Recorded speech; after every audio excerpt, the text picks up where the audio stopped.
pursue a career in law because it gives me an opportunity to help people. When a client chooses us to represent them, they're entrusting us with a huge responsibility. It's our goal to exceed their expectations with our personalized service and to help them to achieve the best possible recovery to compensate them for their injuries. That's where we come in. We come in and we solve that problem for them and really set them on the right track in order to try and get back to what their life was like before the accident happened. Good morning, folks. Good morning. Let's see. This morning on Black Dragon Biker TV, I've got Big Bone from the Big Bone Yard with us this morning. In biker news today, we're going to talk about 23 teens that were arrested over in Tokyo after a mass brawl. This is kind of interesting. After a mass brawl between a biker gang and a delinquent group of youths in Tokyo. It's funny. Motorcycle, and then we're going to also talk about a motorcycle group in Dandridge that gives a veteran from Vietnam, a Vietnam veteran, one last hospice ride, which it was very beautiful of them guys to do. And then we're going to talk about the big news for the show today, and that's just what are the mental, physical, and emotional hazards of being a social media content creator, as we discuss the state of the Black Dragon Biker TV show and perhaps what we'll be doing going forward. So we'll be talking about the mental, physical, and emotional hazards and drains and things like that. And we've got a special guest on, Big Bone One Percenter. The commissioner is, hey man, they are doing some crazy things going on out there in Detroit. Well, you see it, it's all over the television and everything with this stuff going on with ICE and everything like that. So he is definitely bogged down, won't be on the show today. So this is some of the stuff we'll be talking about. And we got the Big Boneyard on too. So I wanted to run his stuff first. And that was really cool. I got to get me some television commercials and stuff. This is crazy. So we'll be back in a minute and 7 seconds right after my brief introduction. I can do mine now. A minute and 7 seconds. And we'll be able to talk about this. Listen, if you guys don't know, we are now broadcasting horizontally and vertically. So those that you guys want to watch it on the phone in the horizontal or the vertical, you can do that as we're doing a little bit different now. So anyway, hazards of being a social media influencer is today's topic, along with our brief news stuff. We'll be back in a minute and 7 seconds after this brief introduction. Thank you guys for being around since 2016. Here we go. Black Dragon Biker News. He's on YouTube. Black Dragon Biker News. Get yourself educated by his books and you'll learn how to move. Black Dragon Biker News. He covers it all. So click on the screen, hit subscribe to get updated Biker News with MC Protocol. A lot of phonies popped up when this YouTube Biker News craze came about, but the man on this channel is the first to do it and the only one that never sold out. His name's Black Dragon. Started in the Navy and hit the sea, revving Uncle Sam. They traded that uniform for the best from the mighty Black Sabbath. Not the band, I'm talking about the mighty Black Sabbath. MC, we're haters, dudes, and the artist stripes. From prospect all the way up to national peace. All the copycat creators and the content stealers and haters. There have been many, but there's only one larger than life. Like Michael with the cowboy hat that knows kung fu and says kick Kenny. Black Dragon Biker News. He's on YouTube. Black Dragon Biker News. Get yourself educated by his books and you learn how to move. Black Dragon Biker News. He covers it all. So click on the screen, hit subscribe, and get updated Biker News with MC Protocol.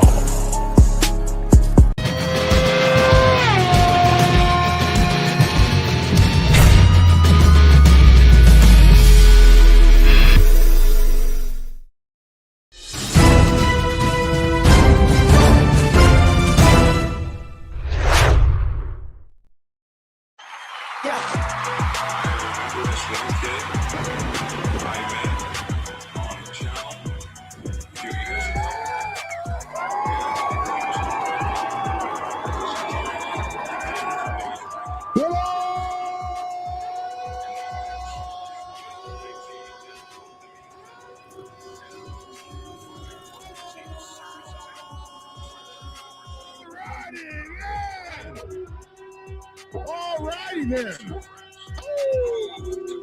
It's your boy Black Dragon. Welcome to Black Dragon Biker TV, the Black Dragon Biker News Network. Biker news you can trust. And allow me, without any further ado, to introduce Big Bone 1%er in the house. What's up, man?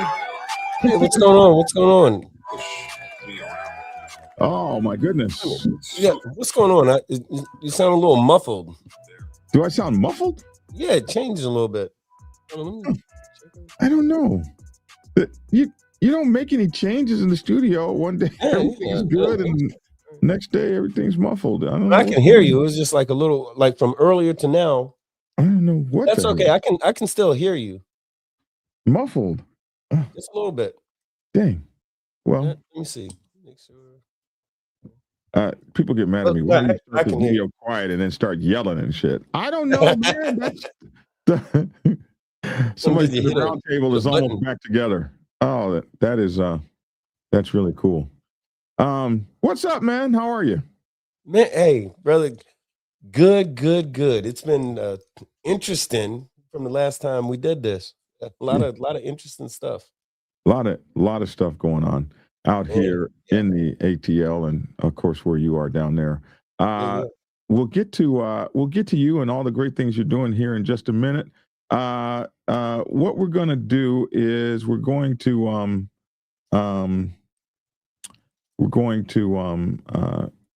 cover the news here real quick first. So here we go. Hold on a second here. I got all your screens pulled up. I don't have my screens pulled up. Here we go. Boom. All right. This is crazy. 23 teens arrested after a mass brawl between biker gang and delinquent groups in Tokyo. This was very interesting. I guess you bikers, Big Bone, across the world, y'all just be showing y'all's ass. I don't get it. Y'all don't act right nowhere. Allegedly, I've been spending the past month with attorneys. Allegedly, this is why nobody likes us. The Metropolitan Police Department announced on February the 19th that it had arrested 23 boys, aged 16 to 18, on suspicion of assembling with weapons in connection with an incident believed to be a major brawl involving a motorcycle gang and a delinquent group 1 year ago.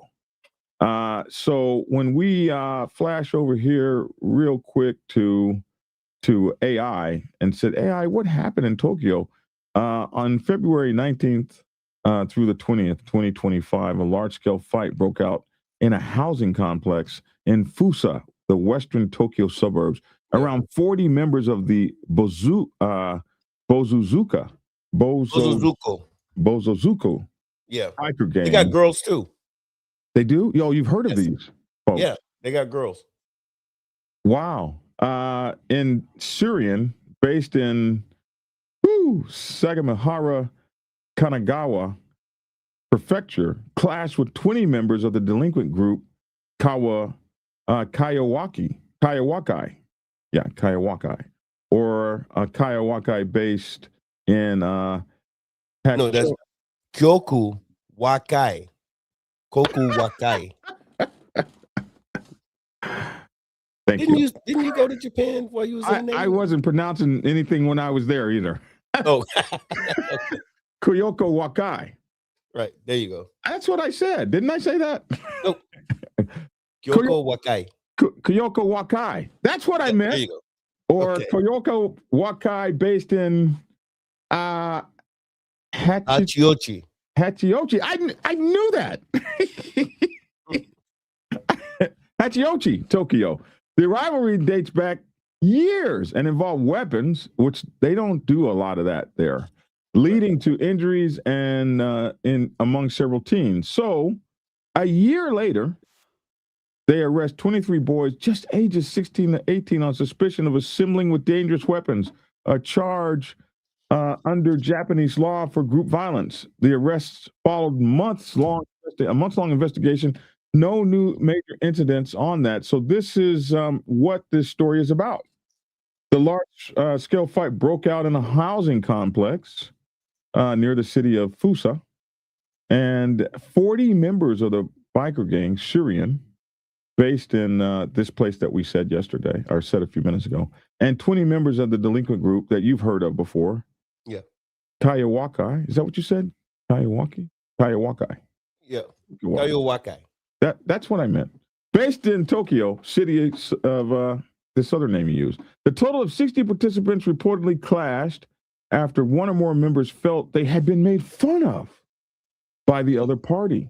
The two groups had also fought in this other province the previous day. They arrested 23 boys and specifically accused them of gathering with metal bats and iron pipes on a street in Fusa in the early hours of February 20th, 2025. All but one boy who claimed not to remember, I don't remember anything. That sounds real biker. Told investigators it was to take down the other group. We want to take them down. We want to take that other group the hell down. Hey, let me tell you for context, Sagamihara and Fusa is like sort of like it's the hood. I was trying to think of like an American equivalent, but it's hood adjacent. You don't really think of Japan as having the hood, but okay. Well, see, the Bosozuko, they've been doing their motorcycle thing for a while. They're crazy looking.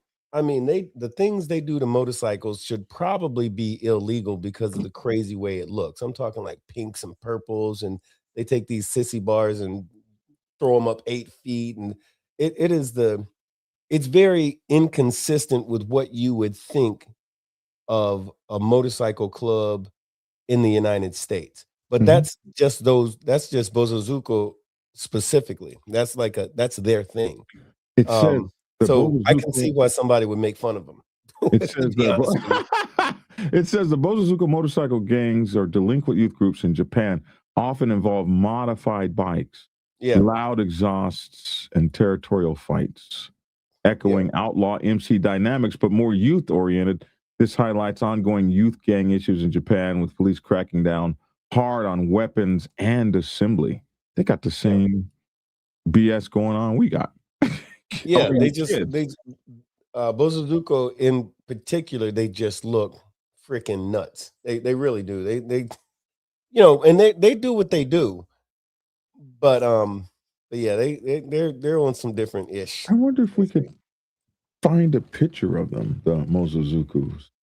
The Bozozuku. Oh, here we go, right here. Get the girls. Look, the girls are insane looking. Oh wow, that's an old. Is that an old motorcycle? Yeah, look, dude. That's another thing. The bikes that they ride. That's what I'm talking about. The bikes that they ride don't look like. I mean, they take the idea of cafe racers, and it's like if you took a cafe racer and put it in an anime movie, and put like Pokemon riding the motorcycles, that's what this would look like. Oh, I see that. Wow, they are very interesting looking. It seems to me like the weirder, the better. Okay.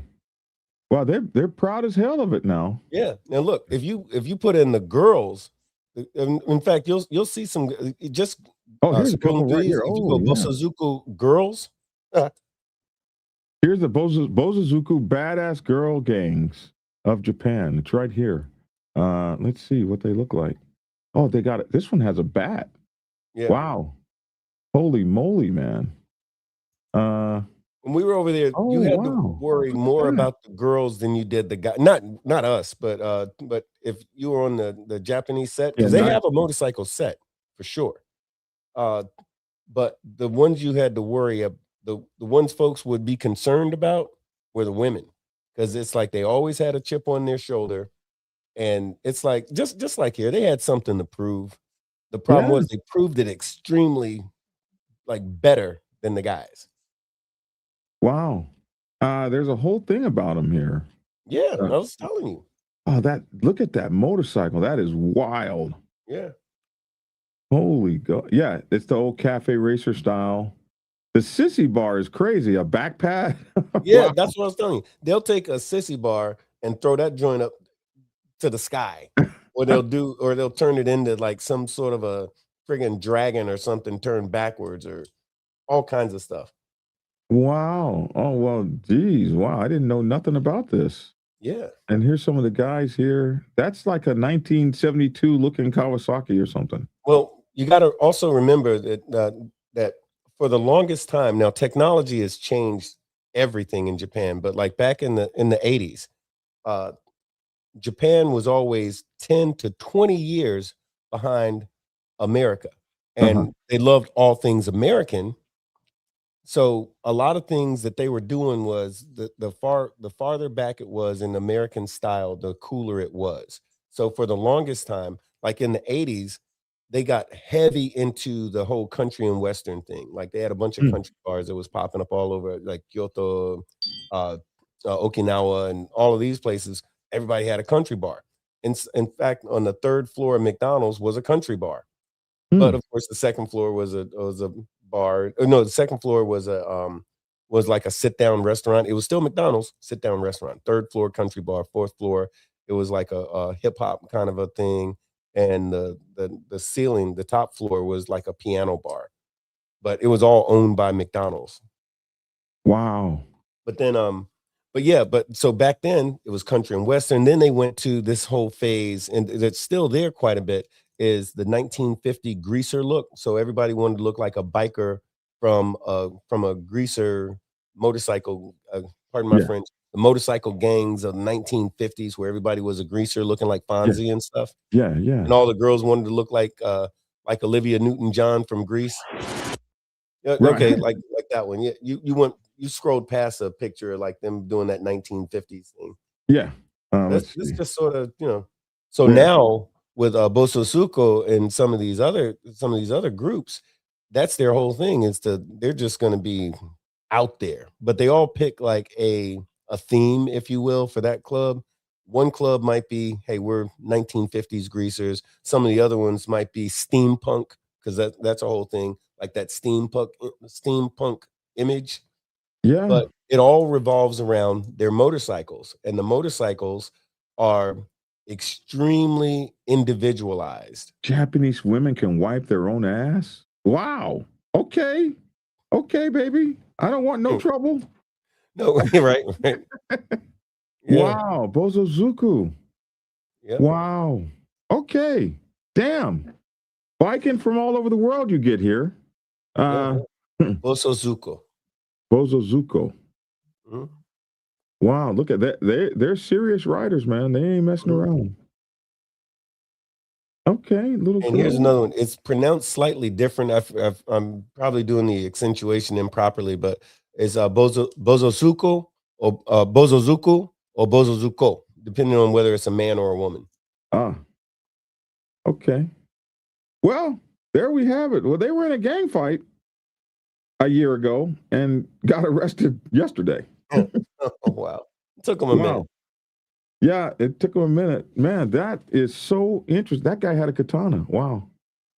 Well, Okay. okay. Well, since you went there, what happens is a lot of, now, not in the beginning of it, but as Bosozuko became more prominent, of Uh-huh. course, it's Japan, so you had the influence of Yakuza. So Ah, that's like the Japanese mob guys, right? yes. So you have some of these clubs who have a relationship. Well, there you go. Like in the video you just showed, where you saw the guy with the tattoos all over his back and everything. Yeah. That's Yakuza. You can anyway. We'll talk about that another time. But the connections between the bigger, they call them factions, the larger factions are associated with a completely different factions of Yakuza, depending on, it's based on where they are and who the bosses might be and so forth. It's like a whole thing. And that's precisely why I had you on the show today, to explain this. Okay. Okay. Oh, wow. That is very interesting. The biker culture around the world, it's so crazy because it's exactly the same, just expressed a little differently, but it's the same tribal kind of culture. And and the love of those motorcycles, them bikes are clean. It's not a bike I would ride, but it's clean, clean, clean. She's got her bat there. I remember okay. All right. Cowabunga. Well, there you go. Yeah.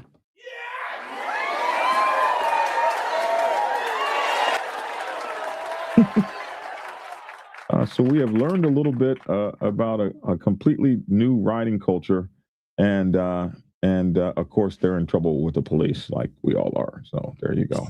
Yeah. So they arrested 23 boys. They didn't get any girls in this one, and they're accused of gathering with metal bats. And we saw the bats. They have them very proudly. They don't really do guns over there. If somebody gets shot, it's a big, big, big deal. Oh, yeah. Even if their major gang shoots somebody, it's a big deal. They're like, they don't do the pistols and shit. That's not their thing. There's no such thing as a drive-by in Kyoto. No, that ain't a thing. If you get shot in Japan, someone very, very, very much intended on shooting your ass specifically. Yes. All but one boy who claimed not to be able to remember anything. They said they were out there to take down other groups. Several people were beaten and injured in the fight, but no one was required hospitalization. So that was that story over there. Very interesting story. Our second news story: a motorcycle group in Dandridge gives one last ride to a guy in hospice. So I've come to learn about hospice that, that's your last hurrah. When you go to hospice, that's your last hurrah. That's the last place that you are expected. I've heard people come out of hospice, but not many. So I didn't think you could ride a motorcycle if you went into hospice, but I guess you can. Here's this story. A motorcyclist gave a Dandridge veteran who was on hospice one final ride. Willard, a Vietnam War veteran, has always enjoyed Harley-Davidson motorcycles, but was unable to ride by himself, which is why a group of about 20 motorcyclists took him on one final ride. As soon as I walked in, he was ready to go. I mean, he's been waiting, anticipating. He won't lay back in his chair or nothing. He's sitting up, ready for them to show up. He's got the door open. He wouldn't let me shut the front door so that he can look out and see when they start to arrive and everything. So that he's pretty excited. While the group of motorcyclists gave Willard that one last ride, they also gave his family a reminder of just how people care for veterans. Great story. Yeah, man, that's a great story. It's a beautiful story. His name is Willard Fields. His family invited 6 News along for that last ride with which Caris Healthcare in Morristown helped organize. His grandson-in-law says Fields hasn't been able to ride, as we saw by himself. About 20 people showed up from the Combat Vets Motorcycle Association. Good job, man. Good job, fellow veterans. I appreciate you guys. Fields was ready to go. He went on his ride. It looks like after he was geared up with a jacket and helmet, he was ready to take a ride from the second seat on a Riwaco USA trike that was donated for the day by Kobach Harley Davidson. Good on you, Kobach Harley Davidson. Yeah.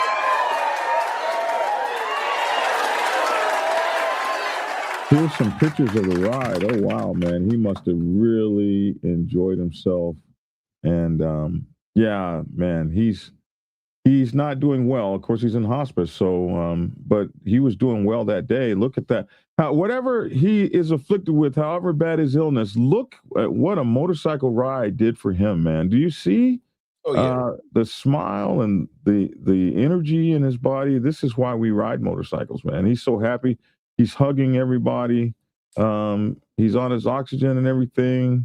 Well, you know what they say? You don't get too old to ride a motorcycle. You get old because you stop riding. I agree. I'm ancient right now. Yeah. Right on. Back in the seat.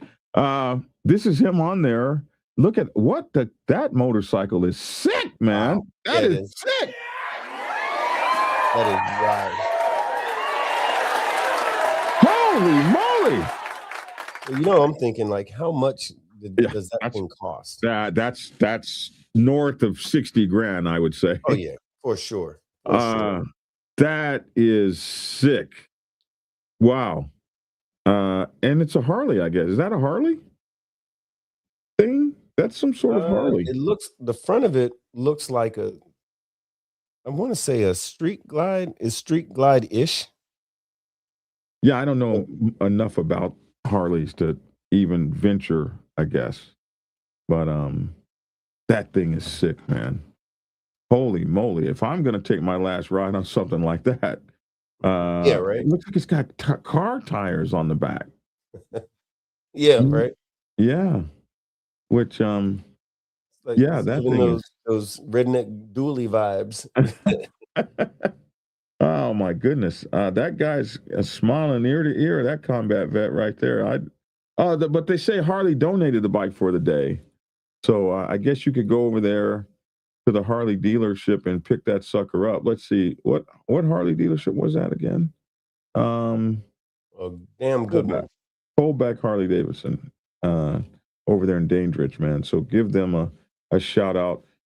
From Field's home in Dandridge, the caravan of motorcyclists, family members, and hospice nurses embarked on the ride. When he arrived at their destination, Cracker Barrel, they went to the Cracker Barrel. Fields gave a thumbs up to the new six crew that were waiting for him there. King said, for as long as he's known Fields has always loved all things motorcycles and talked about Harley Davidsons. While the group of motorcyclists gave Field one last ride, they also gave his family a reminder of how many people actually care for veterans, man. This is a very good, feel-good story. Pawpaw's treated me like I'm his own grandson. It really makes me feel good and makes my heart feel good that there's people out there that do care and want to let veterans have, one last ride, even if it is, or just to actually care about how they're feeling in their daily life, King said. Good stuff.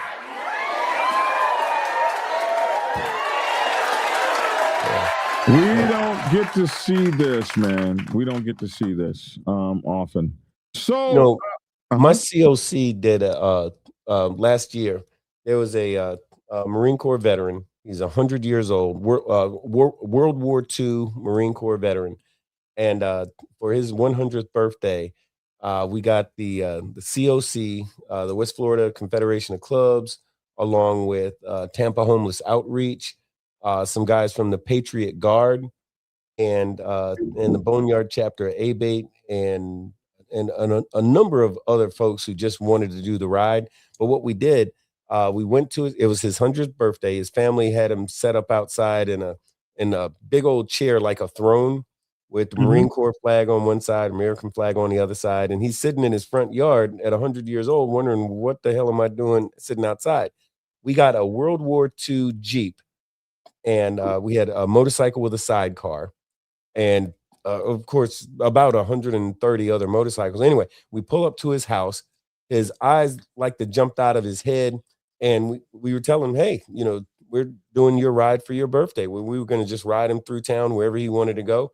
And we told him, pick the vehicle that you want to ride in. And, he could pick the sidecar or or one of the bikes if he wanted. But of course, he picked the Jeep. So we put the Jeep in front of the pack. The Jeep led the pack. We went all through town for about 40 minutes and brought him back to his house. By the time we get back to his house, all of his neighbors, and he lived in a rather upscale, it was a trailer park community, but they have a lot of those in Florida, but kind of upscale. Anyway, when we get back to his house, all of his neighbors, all up and down his street and from around the corner and everything else, had gathered in the streets by his house, and they were doing, they were cheering and all like this. And this fella, he teared up a little bit, but he was waving at his neighbors, and our understanding was best birthday he ever had. And this is coming from a fella that's 100 years old. So either he lied to us or he really did have a good time. Not sure. You can't be sure with those Marines. Even at 100 years old, you never know. So maybe he had a good time. But it was a cool thing to do. And these different entities, we try to do stuff like that as we have an opportunity to, because those folks, they deserve to be remembered.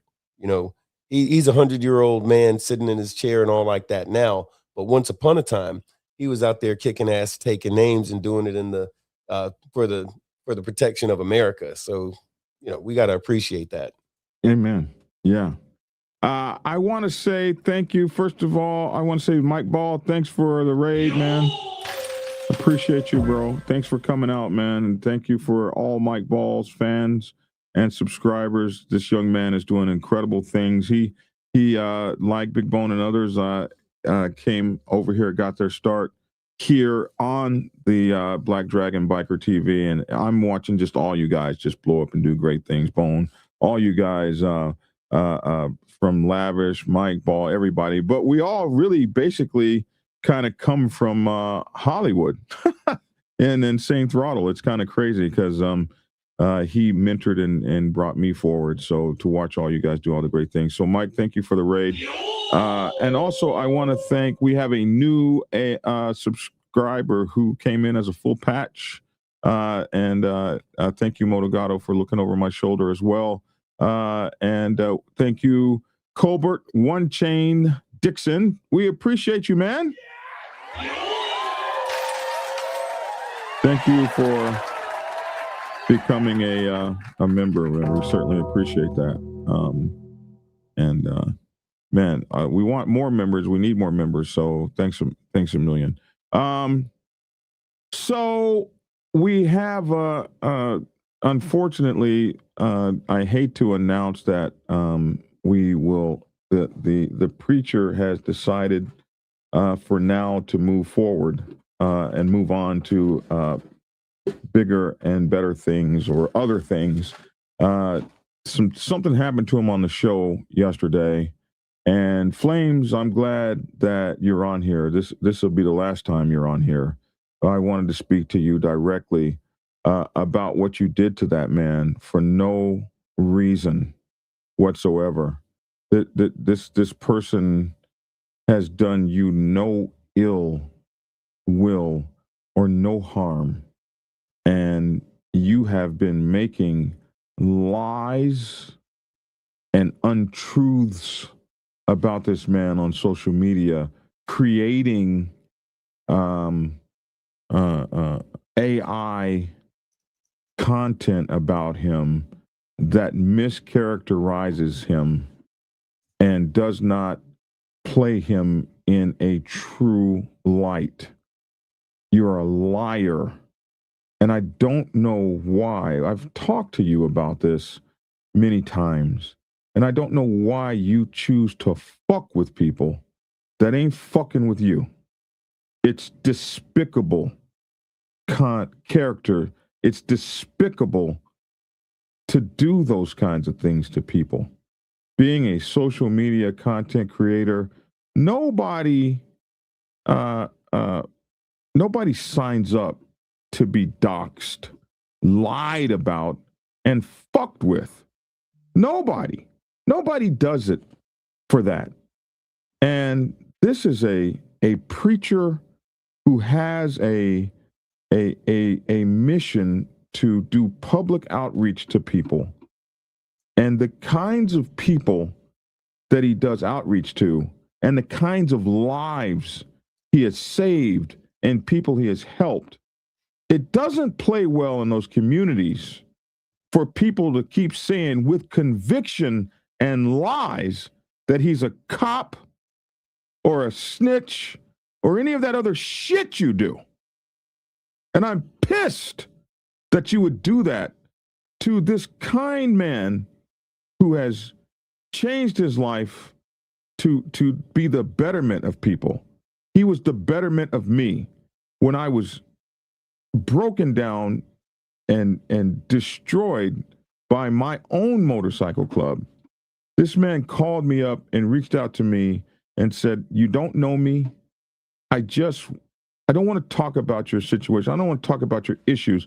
I watch you. I've met you a few times. You won't remember me.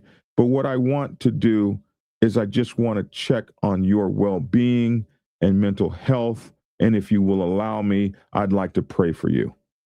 This is not a person that deserves what you've done to him. You think you're you got to fuck around and find out, man. you're going to mess with the wrong somebody. And everything that occurs after that, you will absolutely deserve. I have watched you destroy several people's lives with your BS. I've watched you manage to get people thrown out of their motorcycle clubs when you go on. I've watched you get 1%ers thrown out of their home motorcycle clubs. People that don't know you, have never met you, have never done you any wrong, have never done anything ill will. You look on a video channel, you don't like Lavish, so you start making videos about him with conviction, going and digging up his past and his background. This man has run for office. He's done this, that, and the other. He's elevated himself, and a crab in a barrel won't let him go. Just keep pulling him back down. What's wrong with you? What's wrong with you?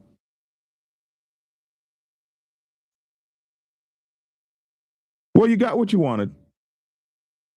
The preacher got in a very dark place yesterday. Very, very dark place. And yeah, he's decided he doesn't need this kind of thing in his life. So this will be your last time on my show. I don't want to hear from you anymore. This is disgusting, disgusting how you keep messing with people. It's just disgusting. So there you go, Mr. Disgusting. Keep making your videos, keep screwing with people, keep digging up people's backgrounds, keep putting stuff on the internet, keep doxing people. Just keep it right on up. The world out here in the world, it sees you, bro. Hey, thank you, Sterling Wills, for gifting 5 memberships, man. We appreciate it. And with that, no one called you a rat, man. The preacher doesn't get down like that. Stop lying. The preacher never called you. Yeah, he called you a rat yesterday because what you are doing is ratting on people. Yeah, for whatever reason, he's a chomo, so I'm going to rat on him. It's still ratting. It's not my definition of rat. My definition of rat is somebody you do dirt with and you tell on them. But you got this thing where you want to out people. There's a lot of you new content creators coming on with that. A lot of you new content creators coming on with the BS. A lot of y'all. You know why? Because you don't know MC protocol. You don't know MC culture. You're not part of the MC world. So the only thing you can do is jump on rah-rah. You can't talk about logbooks, highway pins, blessings.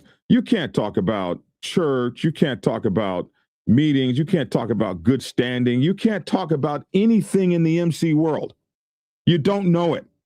The only thing you can talk about is rah-rah bullshit. Oh, they got a gay guy in their club.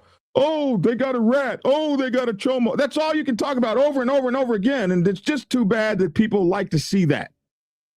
That's all you can talk about over and over and over again is rah-rah BS. You can't talk about nothing that we do in our culture because you're not of us. You're not from us. And you don't know us. So, with that,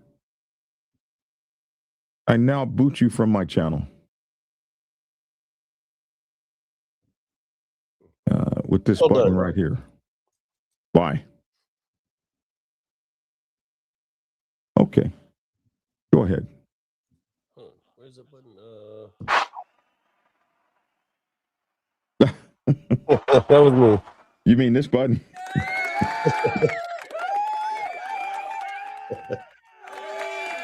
Hey, yeah, Lavish is a solid guy. Logic, excuse me. Lavish is a solid guy too. But too many L's in the names is very confusing for me. But no, me too.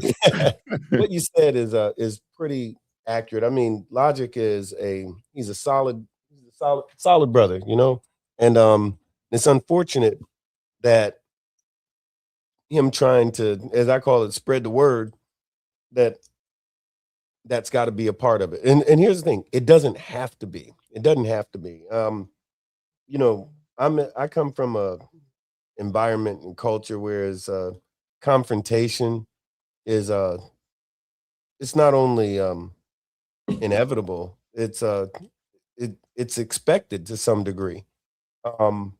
But the way that we do it, like on the set, and I don't mean anything exclusive to any organization that I've been a part of, but on the set, you know, it's a place where I always say where men are men and women are glad about it. You know, where if let you me stop you for disrespect me, I'm not gonna let me call my attorney. I'm gonna deal with you. Hey, Bone, let me stop you for just a No, second. go ahead.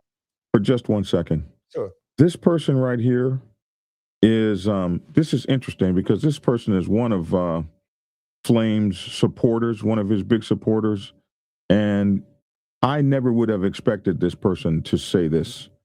Flames, this is truly a bad look for you, seriously, and stop making yourself look small. This is I would never have expected. You know, we all in this thing, we all get people that really follow us, and no matter what we do, we can't do anything wrong. We all have those people. Like I'm one of those people for you, Big Bone. But Vice versa, brother. Thank you.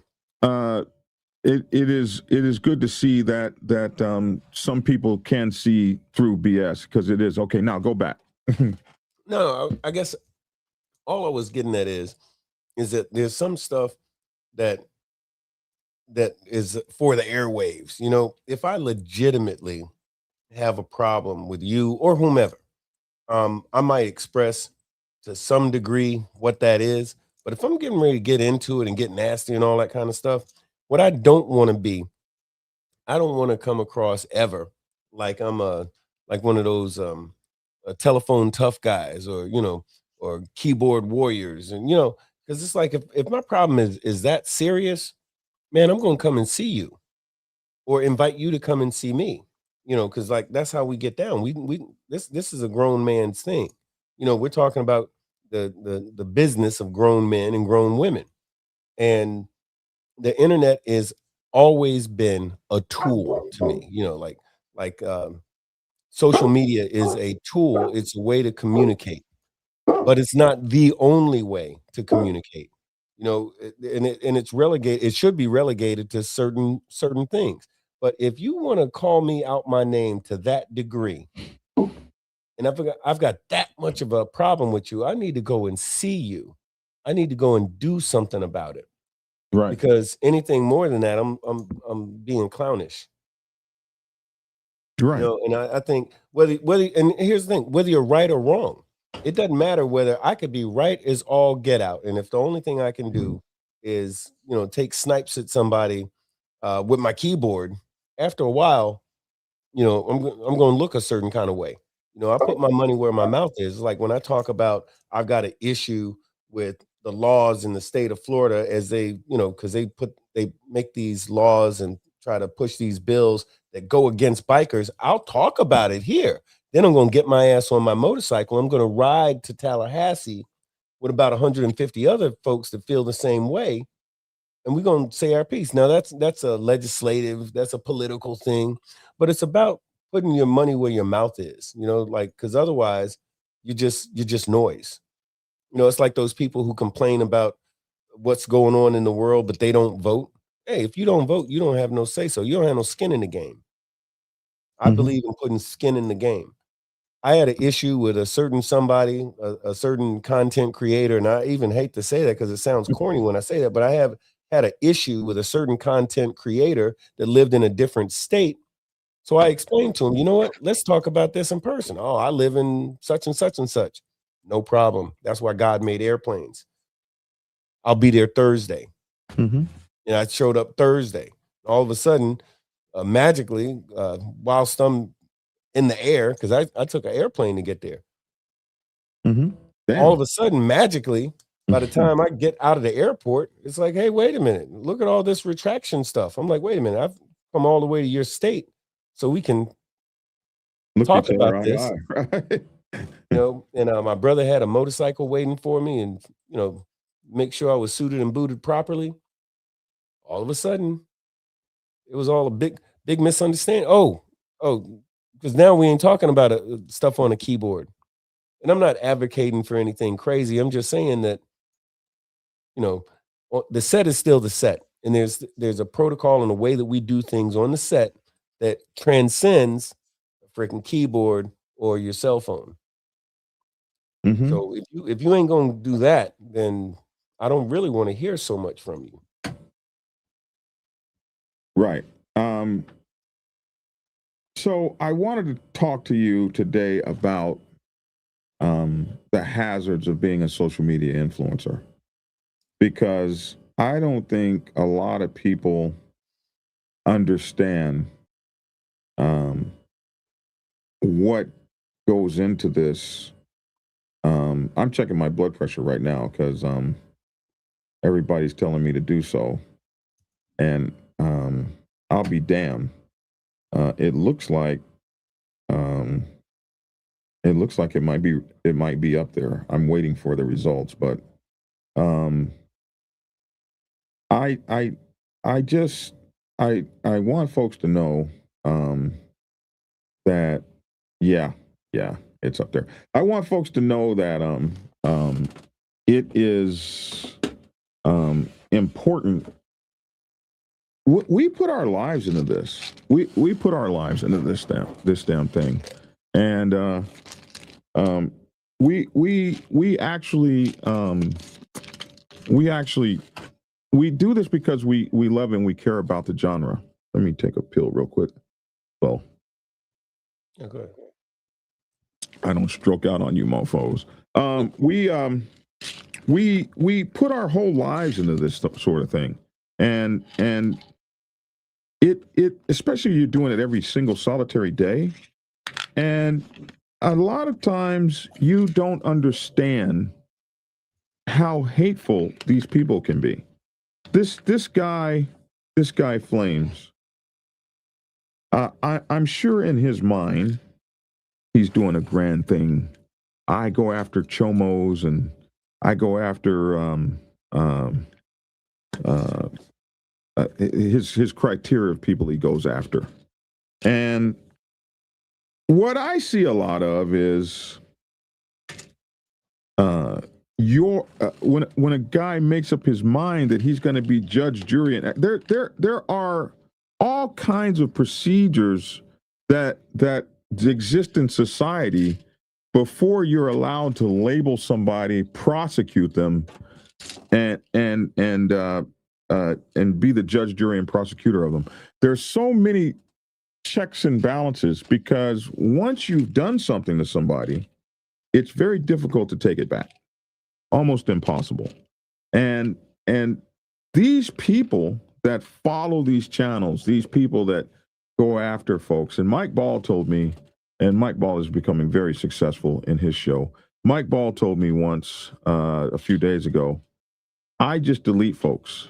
I probably delete 75 to 100 people every single solitary day. And, I've always been against deleting people. I don't know, for some reason, Mike Ball told me this is not freedom of speech. This is my channel. And if you can't get along here or whatever, you're out. And I've always been the kind of guy that didn't mind facing the opposition. Hollywood from Insane Throttle says you're just too nice. You're too nice of a guy. And nice guys always finish last. Logic is a nice guy. He's an incredible human being. And I have been at a deathbed of a friend, Nikita 1%er. I was sitting there with his family as he was dying, and I called Reverend Pastor Logic in the middle of the night and said, this man's dying here with his family. And he started praying right then and right there. And counseling. And for someone to do something like that to him for no reason. Yeah. I'm so angry right now. I'm seething. Yo, I'll tell you what's funny. And when I say funny, I don't mean like haha. I mean like it's interesting to me. And I see this a lot in the world today. I'm not going to delve too heavily into politics, but if it's the feigned or the manufactured outrage that people have, it's like on the one hand, you can screen. Okay, I'll touch it a little bit. So Barack Obama wore a tan suit, and folks on the right wanted to lose their freaking minds. Whereas their guy can grab him by the pussy, and it's totally okay. He can feign giving head to a microphone, and it's just boys being boys. I'm like, come on now.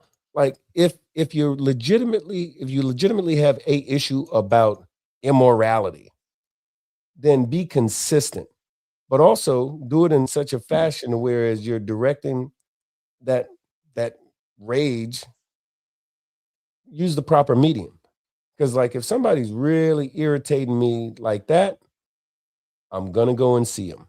Or I'm gonna arrange to have someone go see him so that and that's why and that's not why the preacher left the show, because he was thinking in those kind of lines. Like when you put your address up and say, I'm going to do this to you and there's nothing you can do about it, and if you want to do something about it, come see me. You better be goddamn ready for somebody to come see you. Right, right. And with having accomplished things in life, my mom used to always tell me, never get into it with somebody that ain't got nothing to lose. Because after the end of everything is done, they ain't lost nothing. But you may have lost everything. So before you go back and forth with somebody that don't have nothing or doesn't have, she said, if somebody doesn't have as much to lose as you do, let them go, because they don't mind pulling you off of the tower you're on. They're in the mud. They can only go up. They can only go up from here. But you can go down. You can fall. And when you're trying to live a life of righteousness, nobody's righteous. You just try to live a life of righteousness. Nobody's is error free, but you try to be as error free as possible. And then you got somebody making videos about you that are just absolutely not the truth. But Bone, this happens to me almost on a monthly basis. You know what I mean? Right. And so it doesn't bother me anymore. But I remember the first time. Believe it or not, Sosta Ghost sent me a message. Hey man, there's a whole fake channel about you. And this is before AI. There was a whole fake channel about you posting stuff against one percenters. Oh, I remember that. Remember that? Yeah, I do. And it was made up. It had my picture. It had my face. It had all my stuff. And it was real. Like, I couldn't believe, who's got that kind of damn time? Yeah.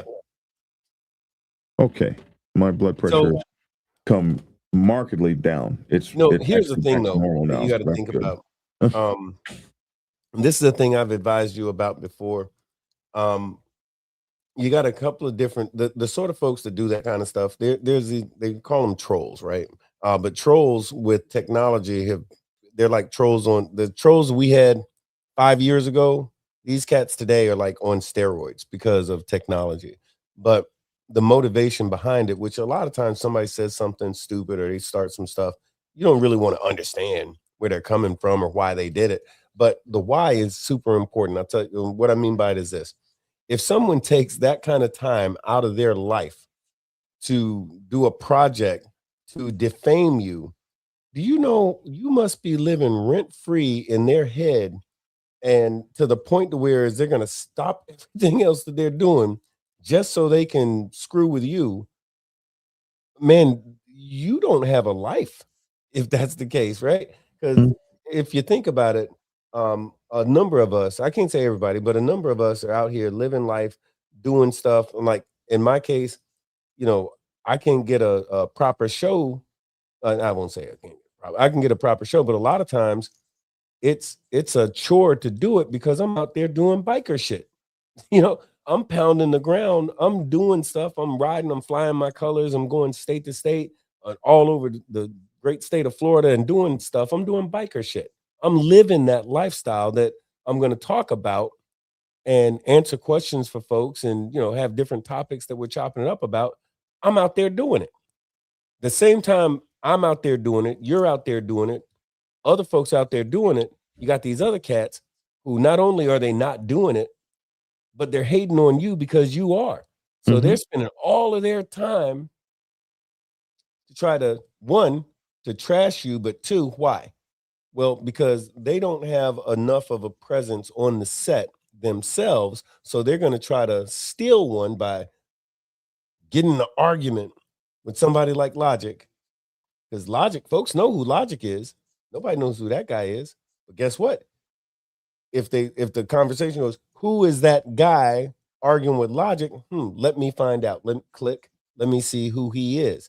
So now this guy's got traffic. Now people are maybe, hopefully, he's thinking, listening to what he's got to say because he started an argument with somebody who was actually worthy of having the platform in the first place. So that's something that you got to consider. Somebody trying to make their bones, not trying to earn them, but trying to get famous because they came at Black Dragon, because they came at me. Unfortunately, I'm blessed. I don't get a lot of that foolishness. I really don't. And the time or two that I did, I either put some gas in the bike and pulled out a map because I'm old. I don't always do GPS. I did it like we used to do it, because I have a very old soul. I believe in, you got a problem with me. Let's talk about it. Let's talk about it. How much of a problem do you really have? If you really got a problem with me, oh yeah, you're going to catch me outside, catch me outside.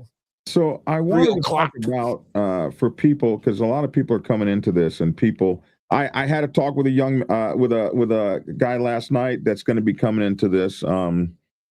Mark Valentine is going to be coming into this space, and he's been on a couple of shows now, and he's I like his content because he talks about old school motorcycle club stuff like traveling pins and all the kind of stuff we used to always talk about.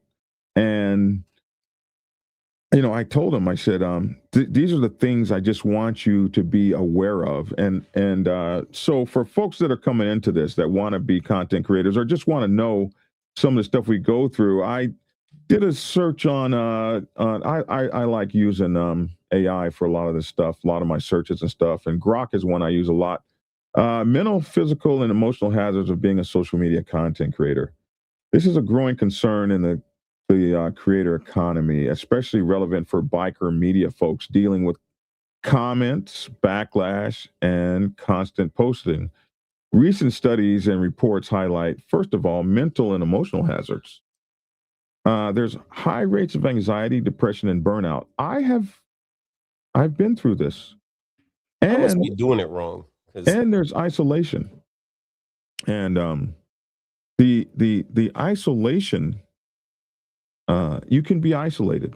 The isolation came when my motorcycle club did those things to me.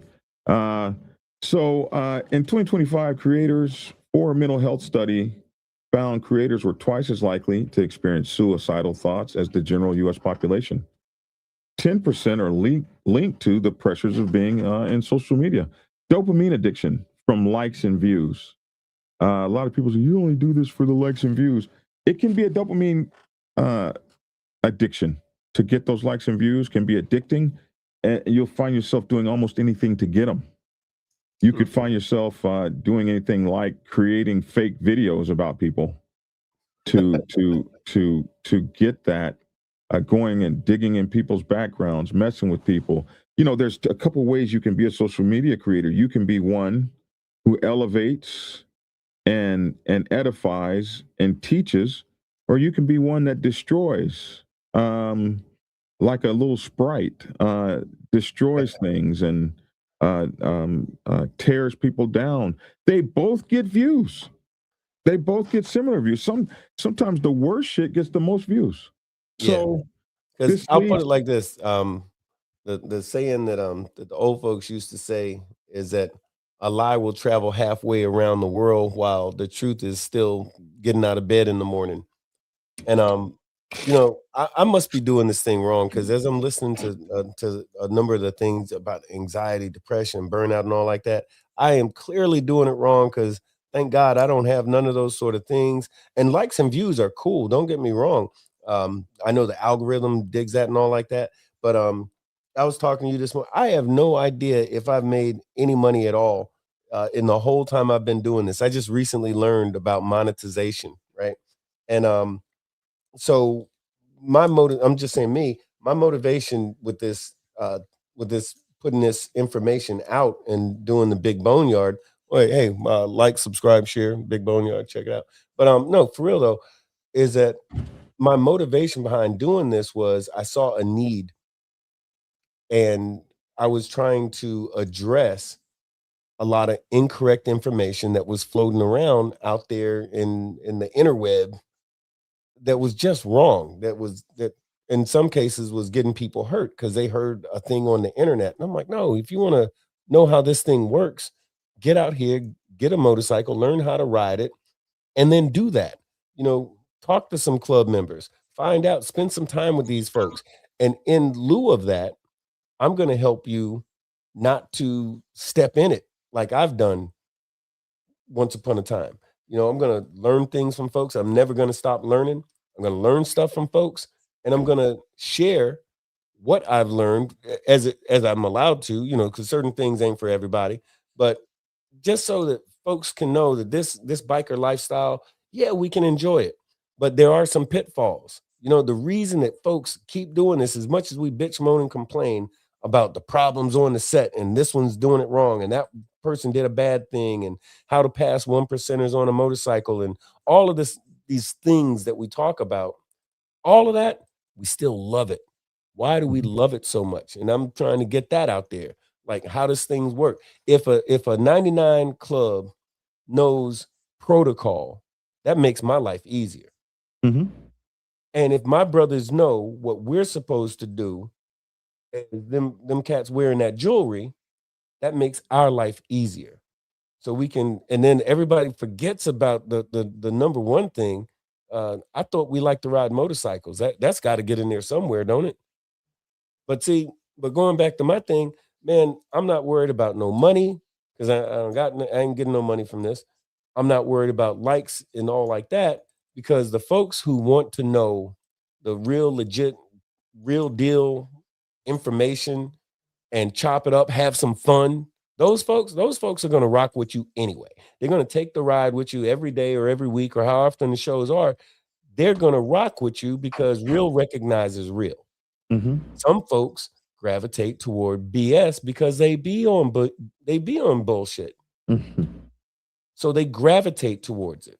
Me, if I'm watching something that seems like a bunch of chaos and drama and trash talking all like that, man, later for that.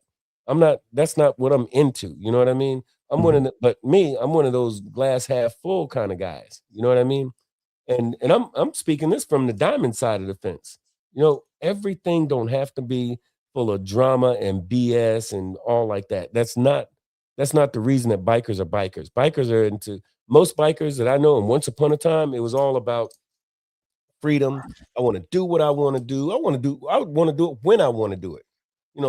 And what I always say, and folks that follow me and that watch the Big Boneyard know, I'm like, you do your thing.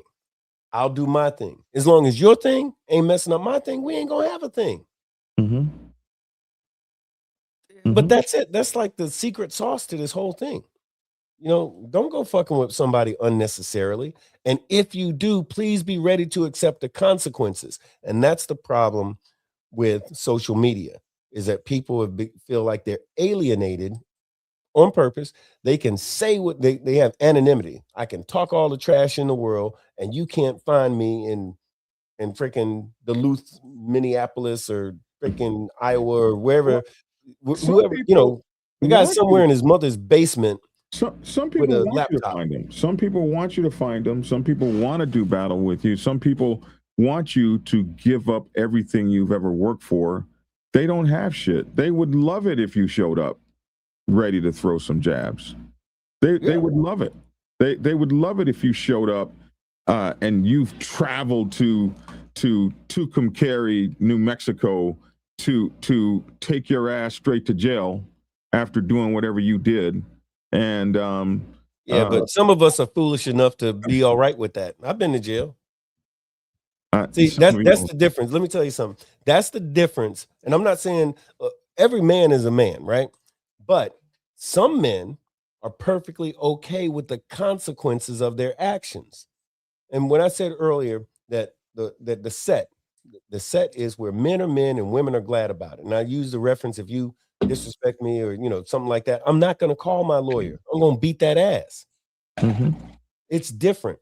So the real set outside of a laptop and the internet and all like that, this thing was put together for people who don't mind dealing with consequences. And in fact, you invite them. So if you want to talk all that trash and you want to dog me and all like this, please be man enough to do it in such a fashion where you're ready to deal with the consequences. If I got to take a ride, I'll take a ride. And I'm stupid like that. See, that's consistent. That goes with my jewelry. Yeah. Yes, it does. It does. And I know you, so that's all I'm gonna say. Right on. Other things I wanted to cover: dopamine addiction from likes leading to obsession over metrics. And when your metrics go down and you're obsessed like that, you can get really depressed. I can tell you this from experience. Comparisons and toxicity, cyberbullying, and hate comments. These things can drive you. Stress bleeds into offline life, harming relationships with your wife and significant others. Emotion-focused coping, venting versus problem solving, and boundaries. Some of this fails. Parasocial relationships with audiences can distort self-identity, where you actually become Black Dragon of Black Dragon Biker TV and lose John Edward Bunch II. And you become Big Bone in your whole life. Right. And Spock, Leonard Nimoy talked about that, how he became Spock in his real life, wanting to walk around and do this shit to people. Right. This is not real. This is something that's not real. But this can happen to you. Physical hazards, sedentary lifestyle. Like when you're a guy like me, you're making social media content and you're working 16 hours a day and you don't get out of this chair. You can have your feet swell up. If you're in bad physical condition, yelling on the microphone because you got pissed off at somebody, but you got a heart condition, you could fall over dead. Oh, wow. You could give yourself a stroke because you're so involved in this kind of thing. Disrupted sleep. Also, blue light, late night posting, being up all night. Like you're trying to hit those algorithms. So you're working all night and all day. This is for people trying to do this for a living. Neglected exercise and neglected eating due to irregular schedules. One thing you have to make sure that you do is stay on some kind of regime, especially like I have to walk every day. And luckily for me, I have 2 dogs and 1 visitor dog that seems to be visiting and never going back. And they require a walk at least once a day, sometimes twice. Steve says I've been to jail more times than I care to admit. That being said, I never blame the police for doing their job. I resemble that remark, except for the last part. Well, I won't get all into it. I got a different thing going on here in Florida. All you got to do is be on a motorcycle, in particular with a patch on, and that's more than enough. And now they're trying to make laws to make it even easier for them to screw with us. But ordinarily, I do have to agree with that gentleman because, yeah, if I go to do whatever I got to do, and there's something that comes from it, man, it's just what it is. Again, accept the consequences of your actions. That's like some grown man shit. Somebody said Flames has accomplished his goal. He got Lavish and Logic off your show. Actually, Lavish is not gone from the show. Lavish is just doing commissioner stuff. Like as you guys know, stuff is going on bad and in Detroit with ICE and all that kind of stuff. And if you're the police commissioner, you're going to be part of those discussions. So, his time to sit around and make YouTube videos at 10 o'clock in the morning. I think I'm sick of saying it, but not really. But Lavish, a lot of folks are extremely proud of him because, he put his money where his mouth is. There was a problem in Detroit, and you could bitch about it all day, or you could step up to the plate and say, let me do something about it. And he did something that many of us either, like I say this all the time about 1%ers, he did what some folks either can't do, won't do, certainly wouldn't even consider it, or wouldn't be successful in the effort. So they talked themselves out of it. But he stepped up to the plate and he did what he needed to do, and now he is the doggone commissioner. And now he is. But hey, they don't pay him enough money for all them meetings he's been in. Yeah. Sedentary lifestyle, disrupted sleep, neglected exercise, poor eating due to irregular schedules, broader impacts, financial instability, chasing trends, body image issues. Something that affects me too. There are a few things, like I didn't like being fat on screen, so I've lost 70 pounds. I don't like my teeth. I want my teeth. I'm working on that. I want, I might even do all brand new teeth or something. Like I want my teeth better.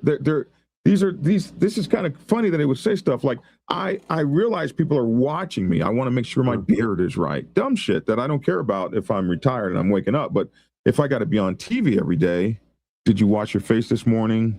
What clothes are you wearing? I called you this morning and you said, let me get pretty. Hey, let me tell you, my sister, that was really, I had my sister in my head when I said that. So my sister is, amongst other things, she's a financial planner and she's an image consultant. So she has been tearing me apart for the longest time. She's like, you need to look like somebody. And she's got a whole long list of things I need to do and how I need to look and what I need to say and what I shouldn't say and all this kind of stuff. And she tears me up about it all the time. And as you're going down the list, I'm steadily saying to myself, I am clearly not doing it right, because I guess it's a good thing and a bad thing. I'm not, thank God, afflicted with any of the things that you mentioned. But at the same exact time, I'm thinking, damn, maybe I need to care more. If I cared more, maybe I'd have some of this anxiety. And you're doing great. If you're not being affected by these things, you're doing great. Broader impacts, financial instability, chasing trends. If this is all you got that's making money, it will be very financially unstable unless you just really happen to hit it hard. Like you got to really be over. You got to really be over 500,000 subscribers to get good YouTube advertisement money.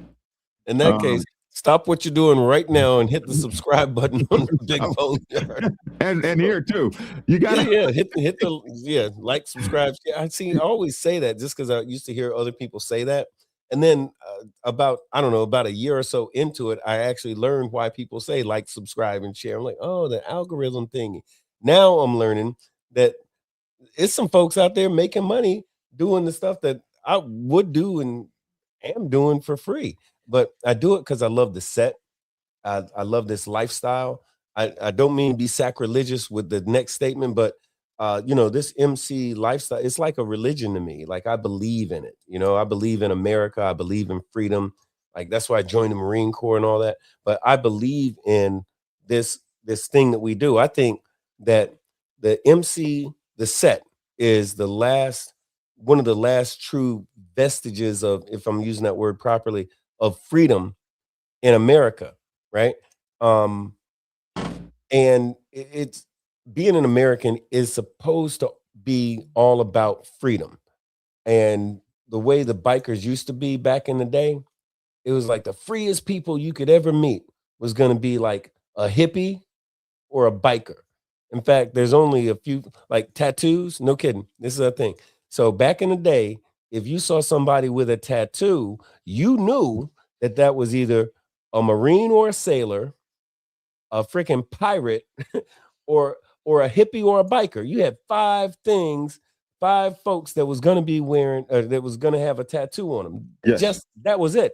Now everybody's got a tattoo, including your and you got grandmother. a bunch of folks who will buy a motorcycle and ride it from point A to point B, and got the nerve to say, "I'm a biker." No, you're not. You're a podiatrist who purchased a motorcycle. Not saying that podiatrists can't be bikers. That's a biker too.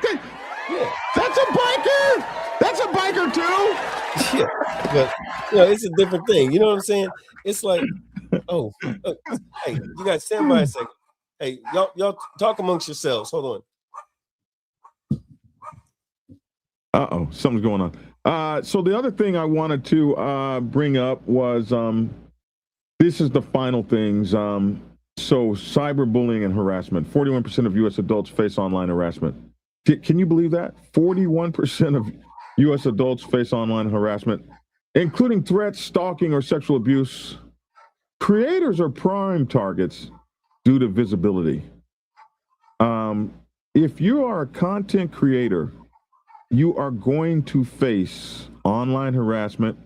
You're going to face threats. You're going to face stalking, and you're going to face some kind of abuse.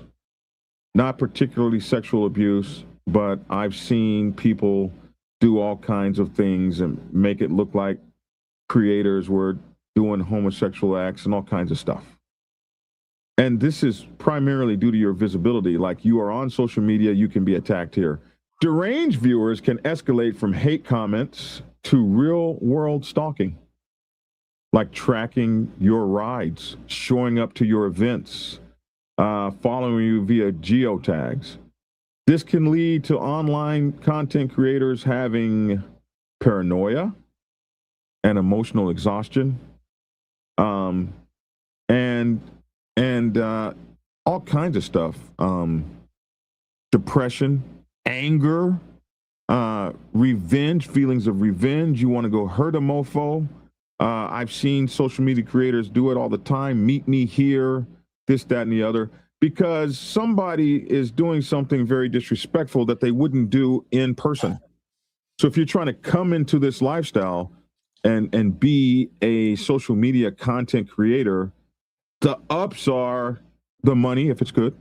The ups are, and you make money so many different ways. It doesn't have to just be that you're making money from the algorithms paying you from commercial ads. You can have your own books, you can have t-shirts, you can have merch. This stuff can pay you well, because if you've got all those people watching you, and you can make a product, like one after the other, like Prospects Bible, President's Bible, Sergeant at Arms Bible. You have these people that watch you, they trust you, they believe you. It's excellent for marketing. It's excellent for trying to make money and stuff like that. But it comes at a price, and that price could be, unfortunately, cyberbullying, stalking, privacy invasion. Here's one here, doxing and privacy invasion. Viewers digging up your personal information. Like this guy, in this particular instance, this guy Flames, Brandon Backus, decided, just because I don't like lavish, I'm going to go dig in his background, pull up his records of when he went to jail, pull up his name that he had before he legally had his name changed. And I am going to post that online so that the world can see it, because I don't like this guy. I'll post things about his children. I'll post things about his job. I'll post things about his religious beliefs. I'll post things about his political beliefs. Nobody is expecting to wake up and see that in the morning. I don't know how our presidents and congressmen and secretaries of state, I don't know how they do it. Oh, I do. They spend a lot of time with just don't give a damn. They just don't give an F. But okay. No, they don't even know about half of them. That's the senators have a LA or legislative assistant. Judges have a JA or judicial assistant, and congressmen have a I forget what they have. They have a similar sort of a thing like staffers and stuff. But there's 3-4 layers before certain politicians are ever going to hear about any of the hatred that's sent toward them, good, bad, or indifferent. There's somebody who's a buffer, and for all of those sending those hating ass emails and stuff like that, they have a file just for those folks. They have their own special section. I wanted to jump in there what you were saying earlier about the cyberbullying and some of that stuff. Again, I must be doing it wrong, because my thought, like when I first started hearing about cyberbullying, it was like, oh, little girls being bullied. I'm like, oh, who did it? Well, little girl 123 on yahoo.com. I'm like, what? That's not what a bully is. But I guess people get affected by, because I always say, hey, well, turn the phone off, delete the person, block the person, keep it moving. Like cyberbullying. That's a crazy thing to me, but no, that's because you don't come especially from, when you got a bunch of folks doing that's because you don't come from phone culture. Yeah, it's weird. I got thick skin. If your phone is away from you for 5 hours, you don't lose your mind. If you drive off and you forget your phone and you've already gone 10 miles, you might not turn around and go back and get it. These kids today will go into convulsive spasms. Mom, turn the car around. Listen, we're only going to be gone 30 minutes. Oh my God. No, these people are tuned in, and it's real for them. And I had people, you like my new car? I didn't know you had a new car. Well, I posted it on Facebook. Yeah. Negro. Like I sit around and go check people's Facebook pages to see what happened. That's a thing. I've had conversations with people, and they told me about that same example, and they'd say, well, I posted it online, and then they get, here's the other thing. They get a little bit either shocked or potentially offended that you didn't know about a thing that they said last Thursday on a Facebook post. And then they'll hit you with it got 24 likes. I noticed that you didn't. What? Is that what we're doing now? Yo, I wanted to say the Moto Gato in Texas. He said, Bone, are you saying a biker and a motorcycle enthusiast are different? I may have to disagree, because I know many bikers on the set who only rides around the block, and to bars who barely rides. So here's the thing about that. Yes, you can have like I did a show about it, like bikers versus riders, right? And a motorcycle enthusiast, a person who really loves to ride. Now, there are bikers who really love to ride their motorcycle. And they, like in my club, we say we don't bar hop, we break state lines, because we actually ride. Okay. Now that's just going from point A to point B. How you and where you ride your motorcycle is not the only factor in being a biker. If I'm up, and again, I don't want to hear nothing from no podiatrist, but I'm just going to say, if you're a podiatrist who purchased a really nice motorcycle because you always wanted one, or you saw a cool movie, or you saw episode 3 of The Sons, and like, man, I'd look great on that bike, and you went out, you got the money, you bought it, right? And you ride that motorcycle to bike night once a month, and Okay, that don't mean you're a biker. That means you're a guy who owned a motorcycle. Now, if you're a part of the culture, you're a part of the lifestyle, and I'm not just talking about you picked up a few words and phrases, but if the way you live your life is either predicated by, inundated with, or interwoven with MC culture, you're a biker.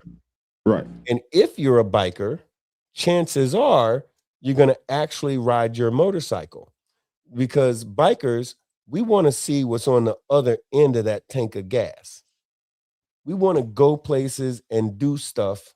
We want to see stuff. When we get there, we're a biker doing biker shit. But while we're getting there, we're getting that zen that all bikers get from actually doing the ride. Any biker, any real biker will tell you it's really not about the destination. It's about the journey. When two bros are having a problem, two guys are having an issue with each other, what I used to do back in the day, I was a state president for a club years ago. And if I had two members that had a problem, they was about ready to fight, I would say, okay, fools, I tell you what, y'all, if this is an issue, I tell y'all what, y'all want to thump? No problem. You can do whatever you want to do. After, I said, I'm going to send y'all to Atlanta, Georgia to pick me up. I used to smoke cigarettes back then. I want you to go to Atlanta, Georgia, go to such and such a store. It's at the corner by the Outcast Clubhouse. I want you to get me a pack of Newports and the matches. I want you to get me a pack of matches and a pack of cigarettes, because the match book is going to have the name of the store on it. I'm going to send y'all, and y'all bring that back from Atlanta. And if y'all still want to fight when you get back, then y'all can do whatever you want to do. No fines, no arguments, no nothing. I can promise you, there's not ever been anybody who came back from Atlanta who still wanted to fight. In fact, they came back 9 times out of 10. They came back better than they ever was before. Because the road fixes a lot of BS, because it reminds folks of what being a biker is all about. You get reminded of it. You don't see a motorcycle outside the psychiatrist's office, because that 2-wheel therapy fixes so much. You don't need to shrink anymore. You just need some gas money. But that's just me. And you're right. It's beautiful. And that's, you saw what it did for that old man. You saw what it did for him. So finishing this up, doxing and privacy evasions, people doxing, digging up your personal information, address, family details to harass or threaten you. Common and controversial niches like Motorcycle Club News. Wow, did it really say that? So, common and controversial niches. This can cause fear, relationship strain, and constant looking over your shoulder mentality. I can tell you that it can cause relationship strain. I got to tell you about the time Tia almost cussed out the national president of the Thunder Guards Motorcycle Club. Oh my God. It was so we pulled into a Thunder Guards party, and the national president wanted to meet me and talk to me. And so he sent his guys over to get us. And Tia was trying to put her makeup on and, be cute and beautiful. And they came up to the car with such aggression. The national wants to see you now. Damn near pulled me out of the car.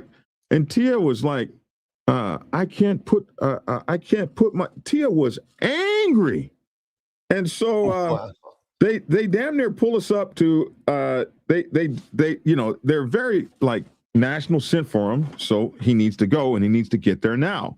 So they're almost pushing me. They didn't put their hands on me, but they're almost pushing me get there. And Tia is trying to put on her eyelash, and she is pissed.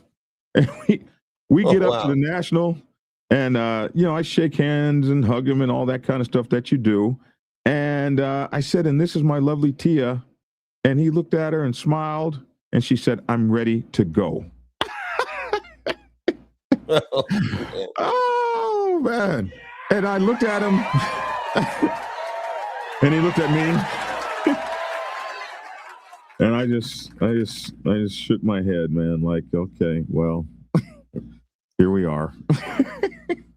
I'm ready to go home. I want to go now. Oh man. In front of the National. I was baby girl. So is it the same National that's the National now? The same National that's the National now. I was fortunately he's a decent guy, so I was hoping he didn't really notice. Like she wouldn't even come up to the man and shake his hand. I was like, oh my gosh, Pia.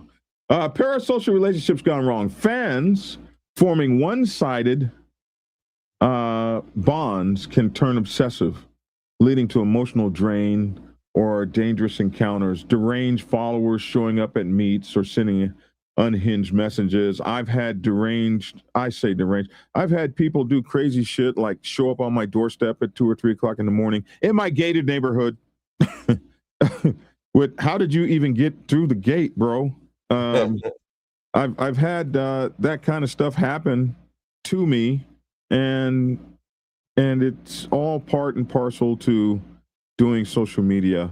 There are people that are going to hate you, and they have the anonymity and the distance. Like it's going to take some money to go get somebody in Panama. It's going to take some money, some time, some thought. It's not like walking out the door down to the corner to your local store or going to somebody's house next door. But if you in the lower 48, I'm gonna get your ass. but the upper two, you might not be able to quite get to them. So it is a challenge dealing with the public. Have you seen all these videos on X where these people are sitting behind the counter and folks are coming over the counter and jumping into the drive-through windows and carrying on? I don't patronize X. Right. But stuff like that. Instagram, do you patronize this? Have you seen Instagram? Yeah. Okay, there we go. So have you seen that? Like, it's crazy that dealing with the public is crazy. And when you're dealing, and then some people are have mental health issues. Who said it? Epps, the comedian. Oh, Mike Epps. Mike Epps. Mike Epps said on a thing I recently saw, he said mental health is a challenge. It's real. He said mental health is real. And he said what you have to have is patience. And I wonder with a guy like Flames, I see some compulsive behavior. I wonder if he's just not dealing with mental health crisis, mental health issues, because to obsess on people to this degree, and a person says, I'm not a police officer, and you can't accept like real life definitions for shit. Police commissioner is someone that's a citizen that does blah, blah, blah. And you just keep saying over and over, he's a cop, he's a cop, he's a cop, he's a cop. No, he's a elected official that's on board of people that does this, that, and the other. He carries a badge, he's a cop. Like when you can't grasp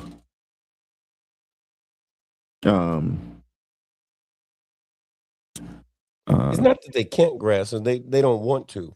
So like, here's my thing. Mm-hmm. So I'm not overwhelmingly pro-cop, but I'm not necessarily anti-cop either. I just want cops to stay in their lane. Now, as it relates to motorcycle clubs in general, there are clubs that are all cops or cop adjacent or something like that. That's that thing. But in the case of so like in my club, I'm not trying to handle a whole bunch of cops in my organization or pretty much anything that I involve myself with. But that's a me thing, right?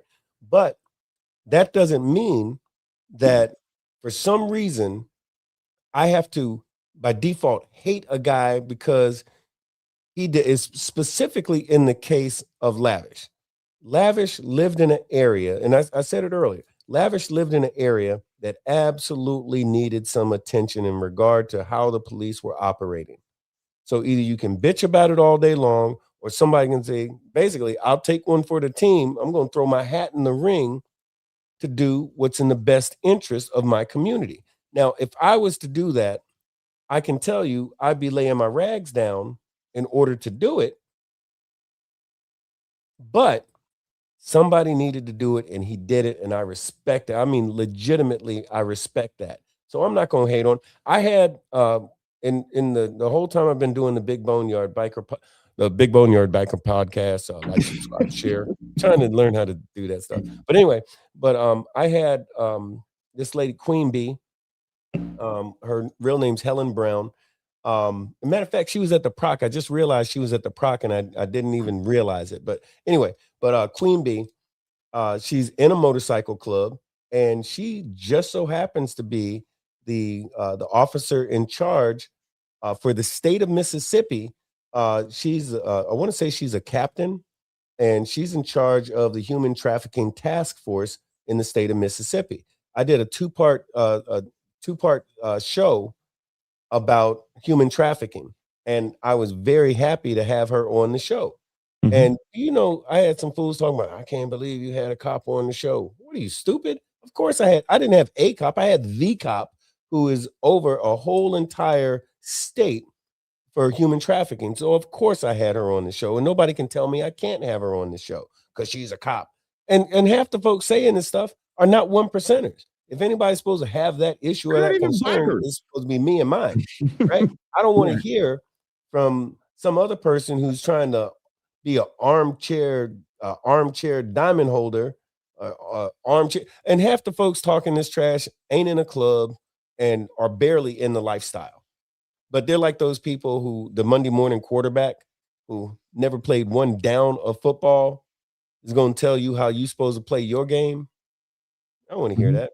Mm-hmm. You know what I mean? It's like grown ass people make their own decisions, and my decision is Lavish is solid as all get out. I ain't never going to turn my back on him. The only thing I got for him is a dap, a hug. I'm going to borrow some money from him because he got a job now. But for real, as it relates to cops, yeah, I don't want him in my club. I don't want him in my clubhouse. But if Lavish ever came through, man, he got all that. He got all the love he needs. Both of those guys are great guys, and they have been great guys to me, and great guys for me, and great guys for my show. They've given my show great life and longevity and extended my life expectancy, and they've made an old man relevant to newer, younger people. I love those guys. Midnight Ghost Rider. I don't know why they call you. What Joker said. Commissioners, and this is a big fact that I stopped trying to help people understand. He said commissioner is a political position, not a cop, and that's actually a true statement. He's not out there writing. Depending on where you are. Some but in Detroit are in charge of the police department, and they are the top cop. Right, they're the top cop. But I'm saying, but in Detroit, in actuality, like in functionality. But but you're correct. In Detroit, it is a board member that's elected from the community to represent the community, speak up for the community that's being policed by the police. So yeah, they're working with cops. Yeah, I'm working with cops to make them police us better, especially when you had all white cops policing all black neighborhoods. It was horrible. It was terrible. Now you have people that can speak up and say, hey, and they also have the accountability to hold officers to account and have them fired. And they also get to set police policy. Why wouldn't you want a biker doing that? Yeah, that's exactly who you want doing that. And now to mention, we got one running for office. We got a biker running for office here in Georgia as the coroner, a biker in a club. And I'm going to contact him and ask him if I can put his commercials up. Since they are commercials, I guess I could put them up and not have any problem with it. But he's a biker here in Georgia running for the coroner position. And Jesse Ventura was the governor of Minnesota. He was a full patch Mongol. Yeah, and was a Navy SEAL and everything. Yeah, he's thinking about running again, which right about now we probably need him. Speaking of or books, not we, but how about you put a 3 or 4 book package together? If you want to buy several of my books, I will put a package together. Just hit me on my phone number or at here. Let me give you. Hey, I'll be right back. I got to go fight with a Mexican. It's a dog. It's a dog. All right. Here, if so, you can call me at this number or send me a text message 446920336 or hit me on my email address blackdragon@blacksabbathmc.com, blackdragon@blacksabbathmc.com. And if you want to buy more than one book at a time, and maybe I should put some packages up on my website. Hey, listen, for those of you who don't know, you can get my newest book, The Art of War for Motorcycle Clubs, The Art of War for Motorcycle Clubs. This is the hardcover, man. This is the soft cover, and this is the hardcover, man. This thing is hard as hell, man. Battle anybody, I don't care who you tell. And this right here is Robert's Rules for Motorcycle Clubs. These are my 2 newest books, The Art of War, Robert's Rules for Motorcycle Clubs. Please support us and get those books. Also, make sure to like, share, subscribe, and if you could, you need to consider getting a channel membership. Let me try to catch up with the comments. They've been coming quite a bit here. Karma is coming. She always shows up, says Mama Iron Ranger, and adds tax when she shows up. I don't like trolls. I would have a good time with flames. Some of us would, some of us wouldn't. And listen, he just made a video. Somebody just sent me the video. He just made a video where he's got my channel and me up, and I didn't get a chance to see what he's talking about. But listen, for the next month or 2 or 3, Flames will be flaming me. He will be going into my background. He'll be looking up my family. He'll be looking up my criminal record. He'll be looking up if I have a criminal record. He'll be looking up. Someone just said that he was going to be looking up my military record. All those things are public. So this is going to be going on for the next month or 2 or 3 until he finds somebody else to F with. And and so that's going to be happening. So you don't need to send me all that shit. He's going to be making videos and texts and AI videos. And he made one about Lavish and 2 about Logic. And these guys have never done anything to him ever. They've never done anything. Oh, he said they called him a rat and that pissed him off. But they said that you were doing rat-like behavior. You're telling on people.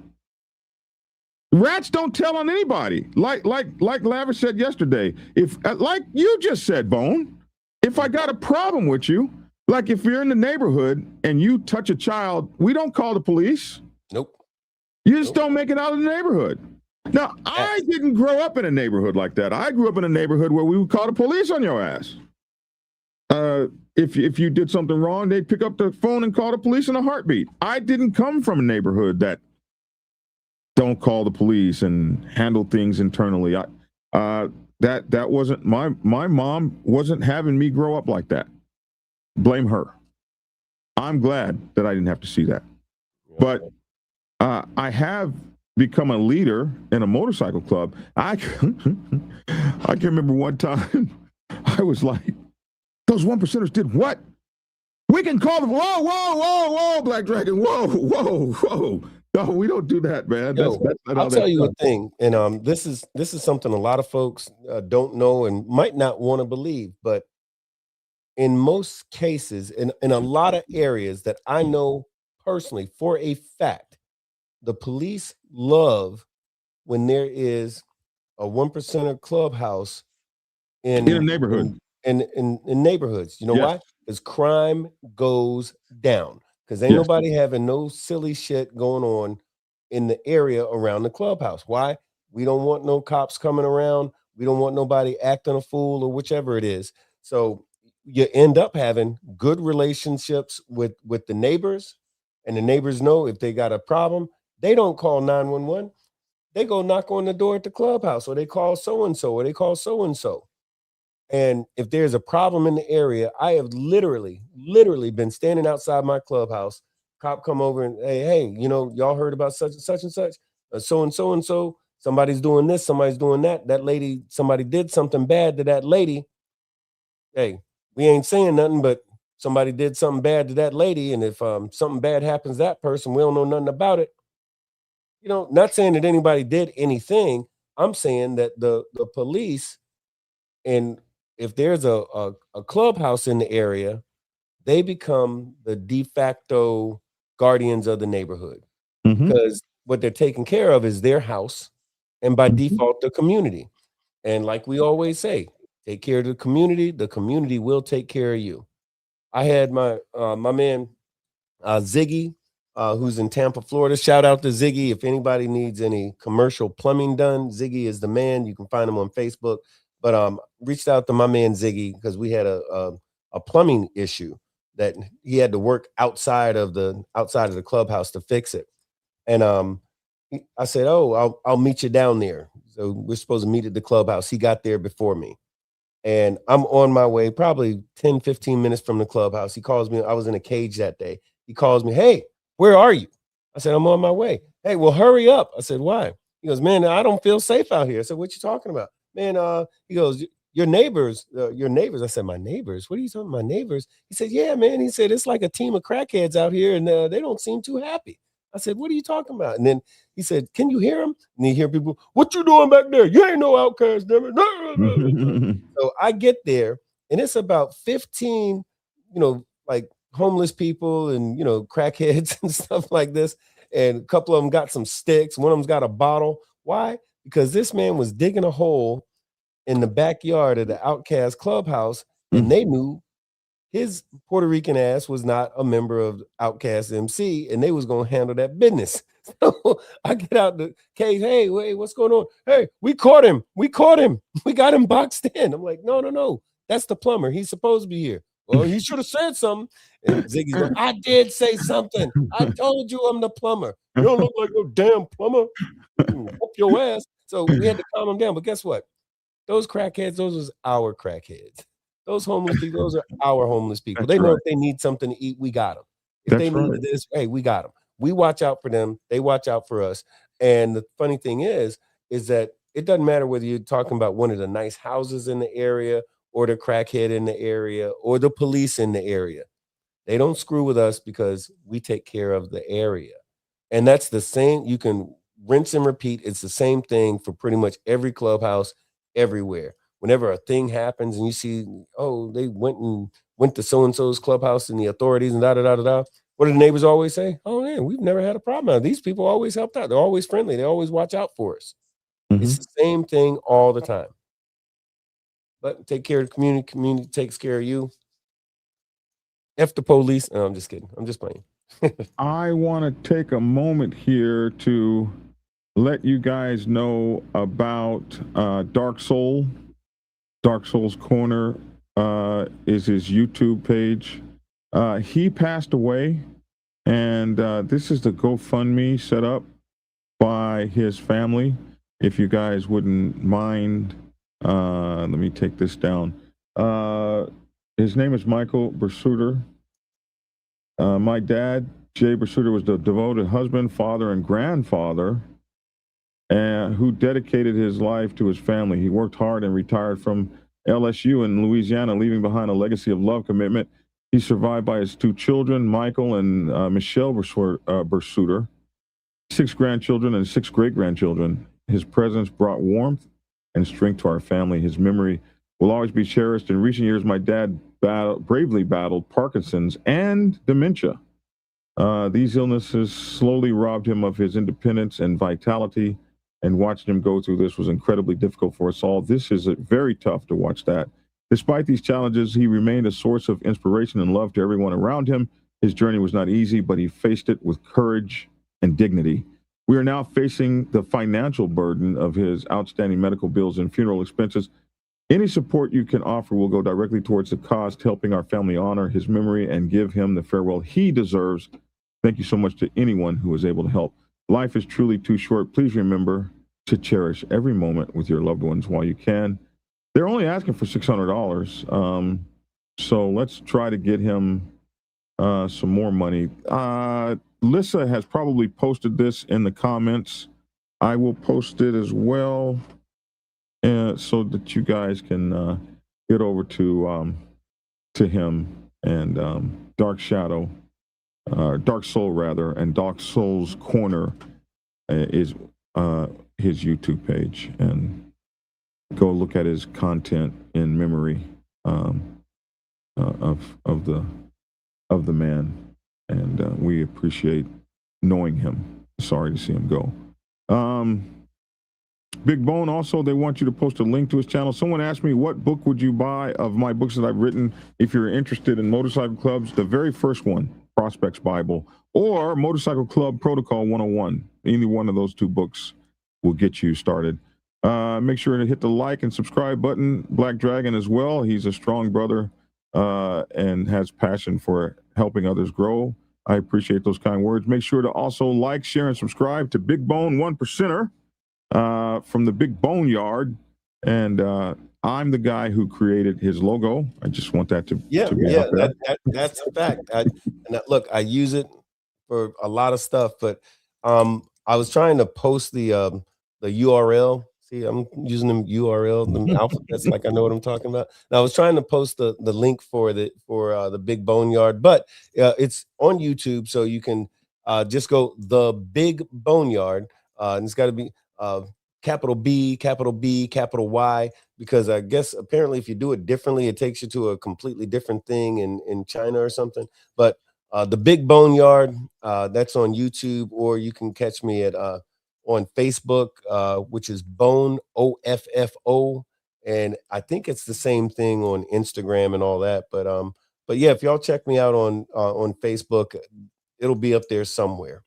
But yeah, but definitely y'all come through. Definitely, I think we're doing this right now. This is a simulcast, so we're on both channels at the same time.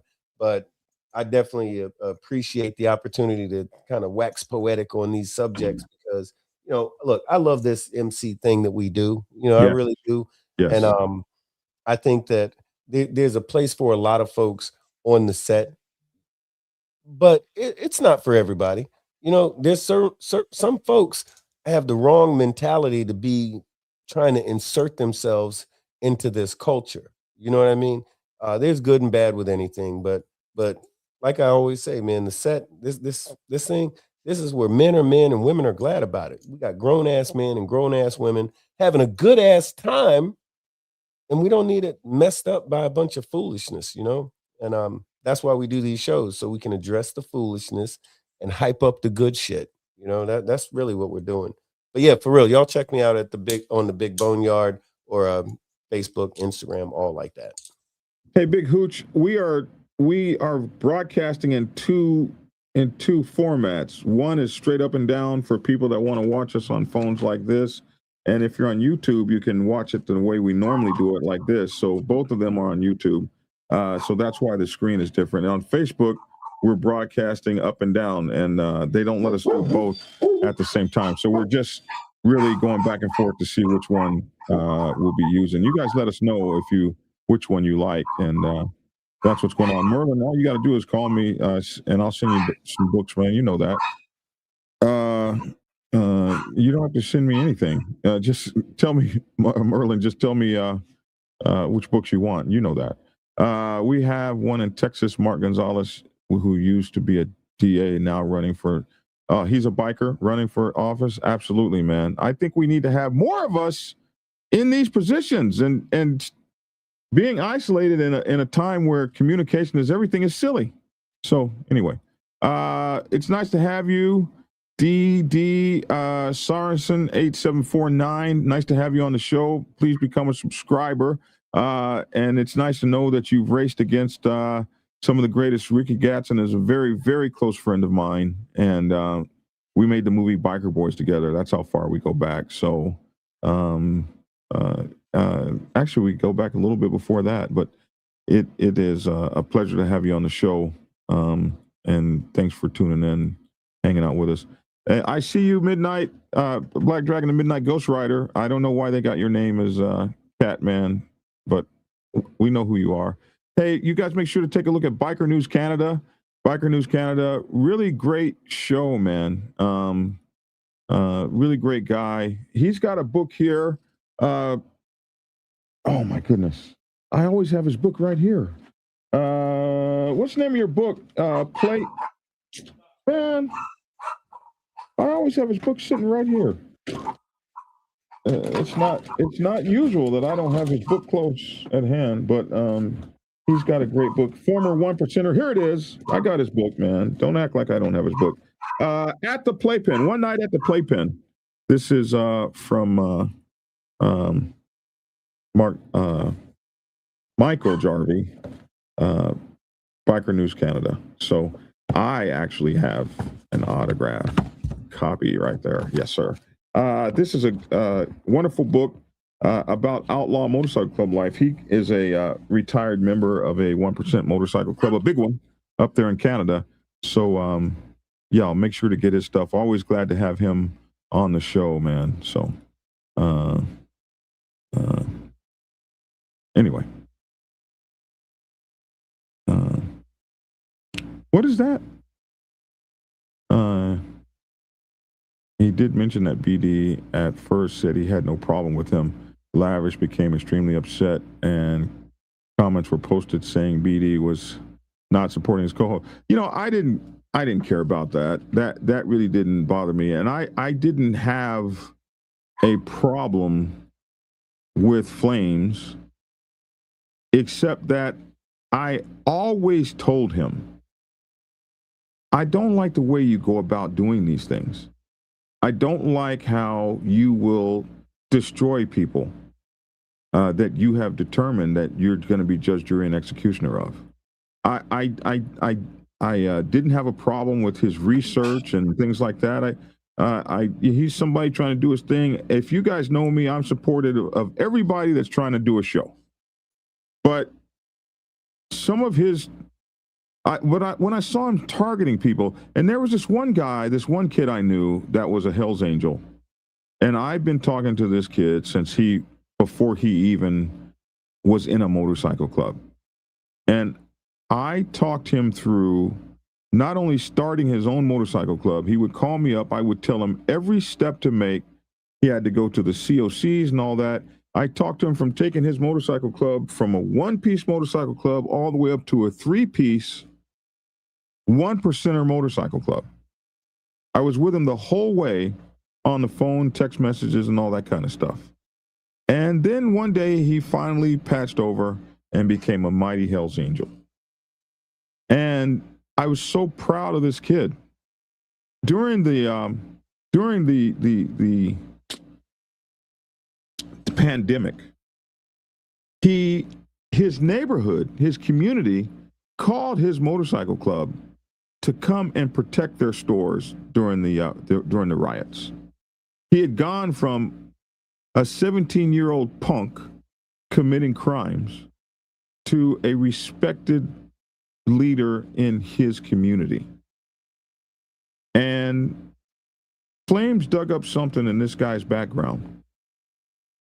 This man didn't even know Flames.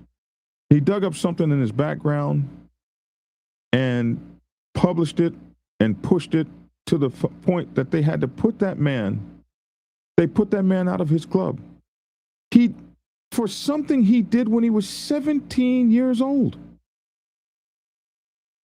I told him, you're gonna mess around and take something from somebody like that.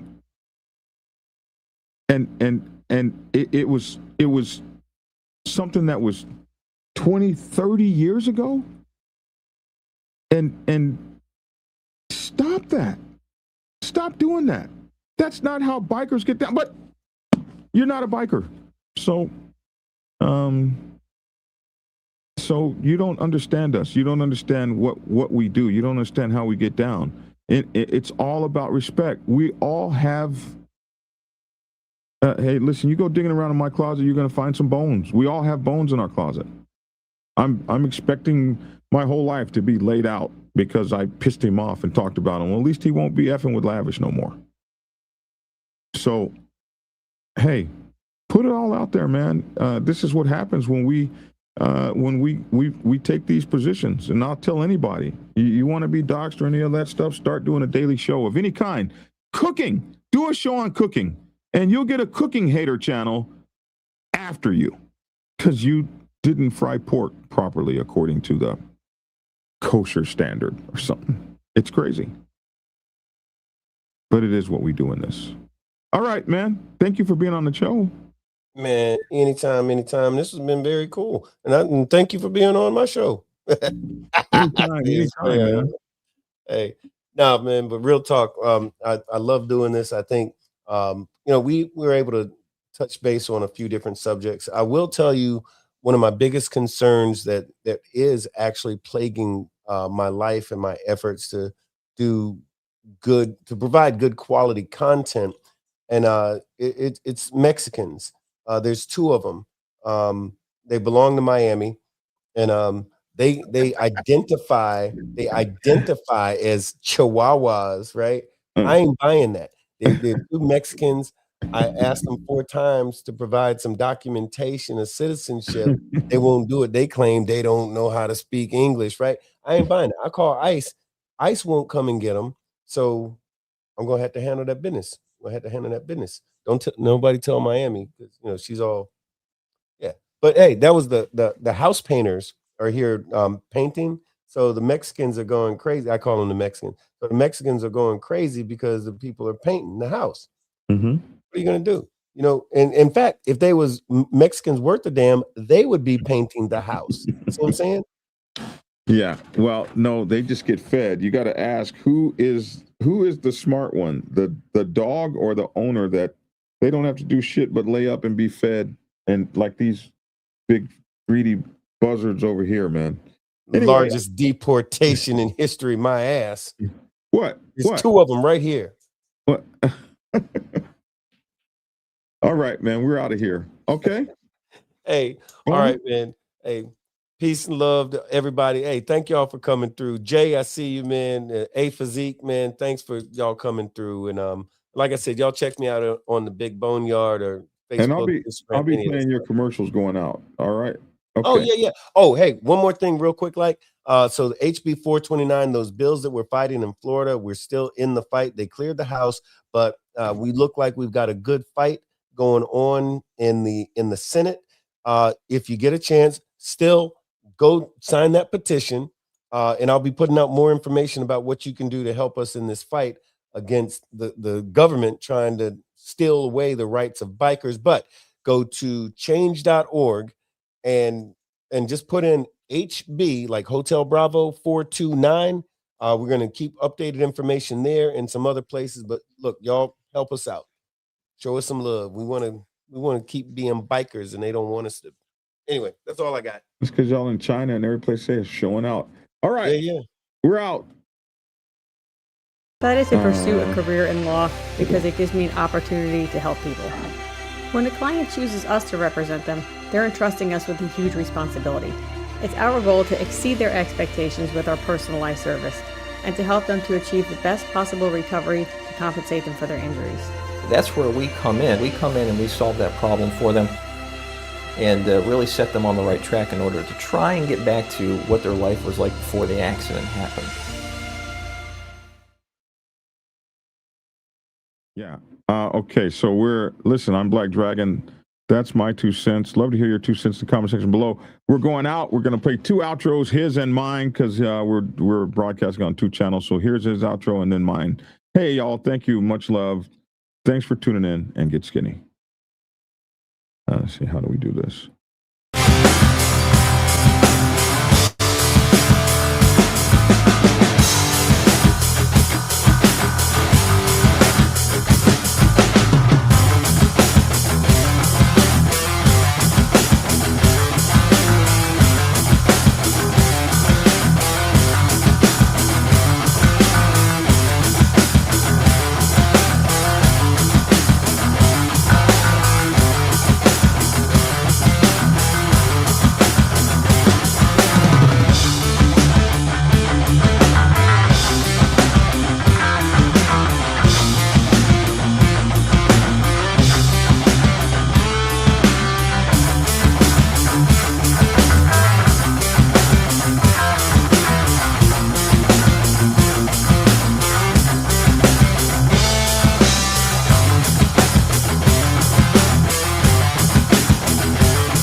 for a minute. What's up, Mama Ro?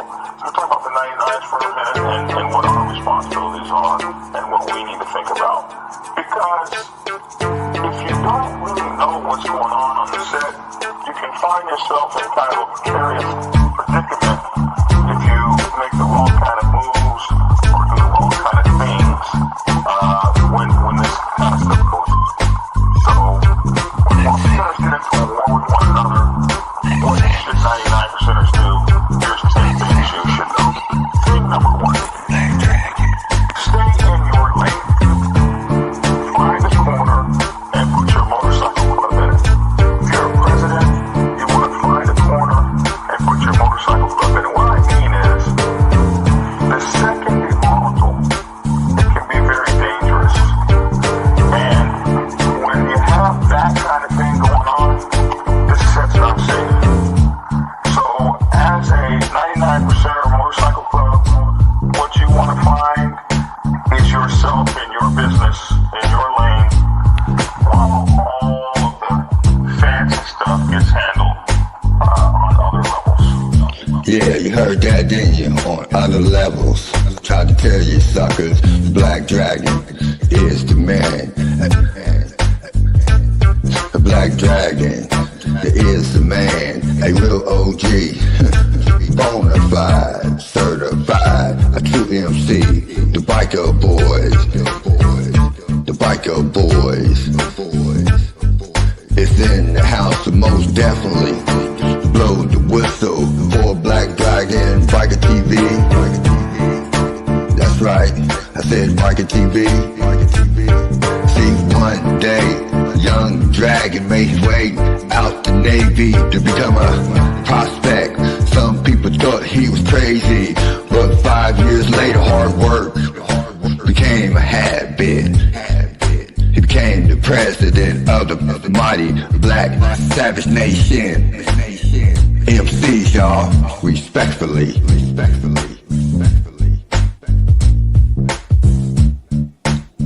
Black Dragon. Black Savage.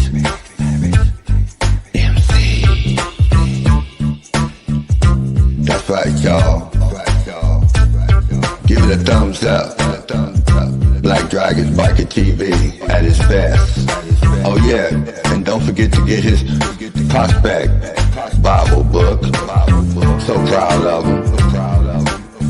Man, he just don't know. He's a real legend. And y'all know it, and I know it. That's right, Black Dragon. That's right. Glad I met you, my friend. Black Dragon, I'm the Midnight Ghost Rider. The V, y'all. Love you, Black Dragon. Peace. And get skinny. Like and share. Goodbye.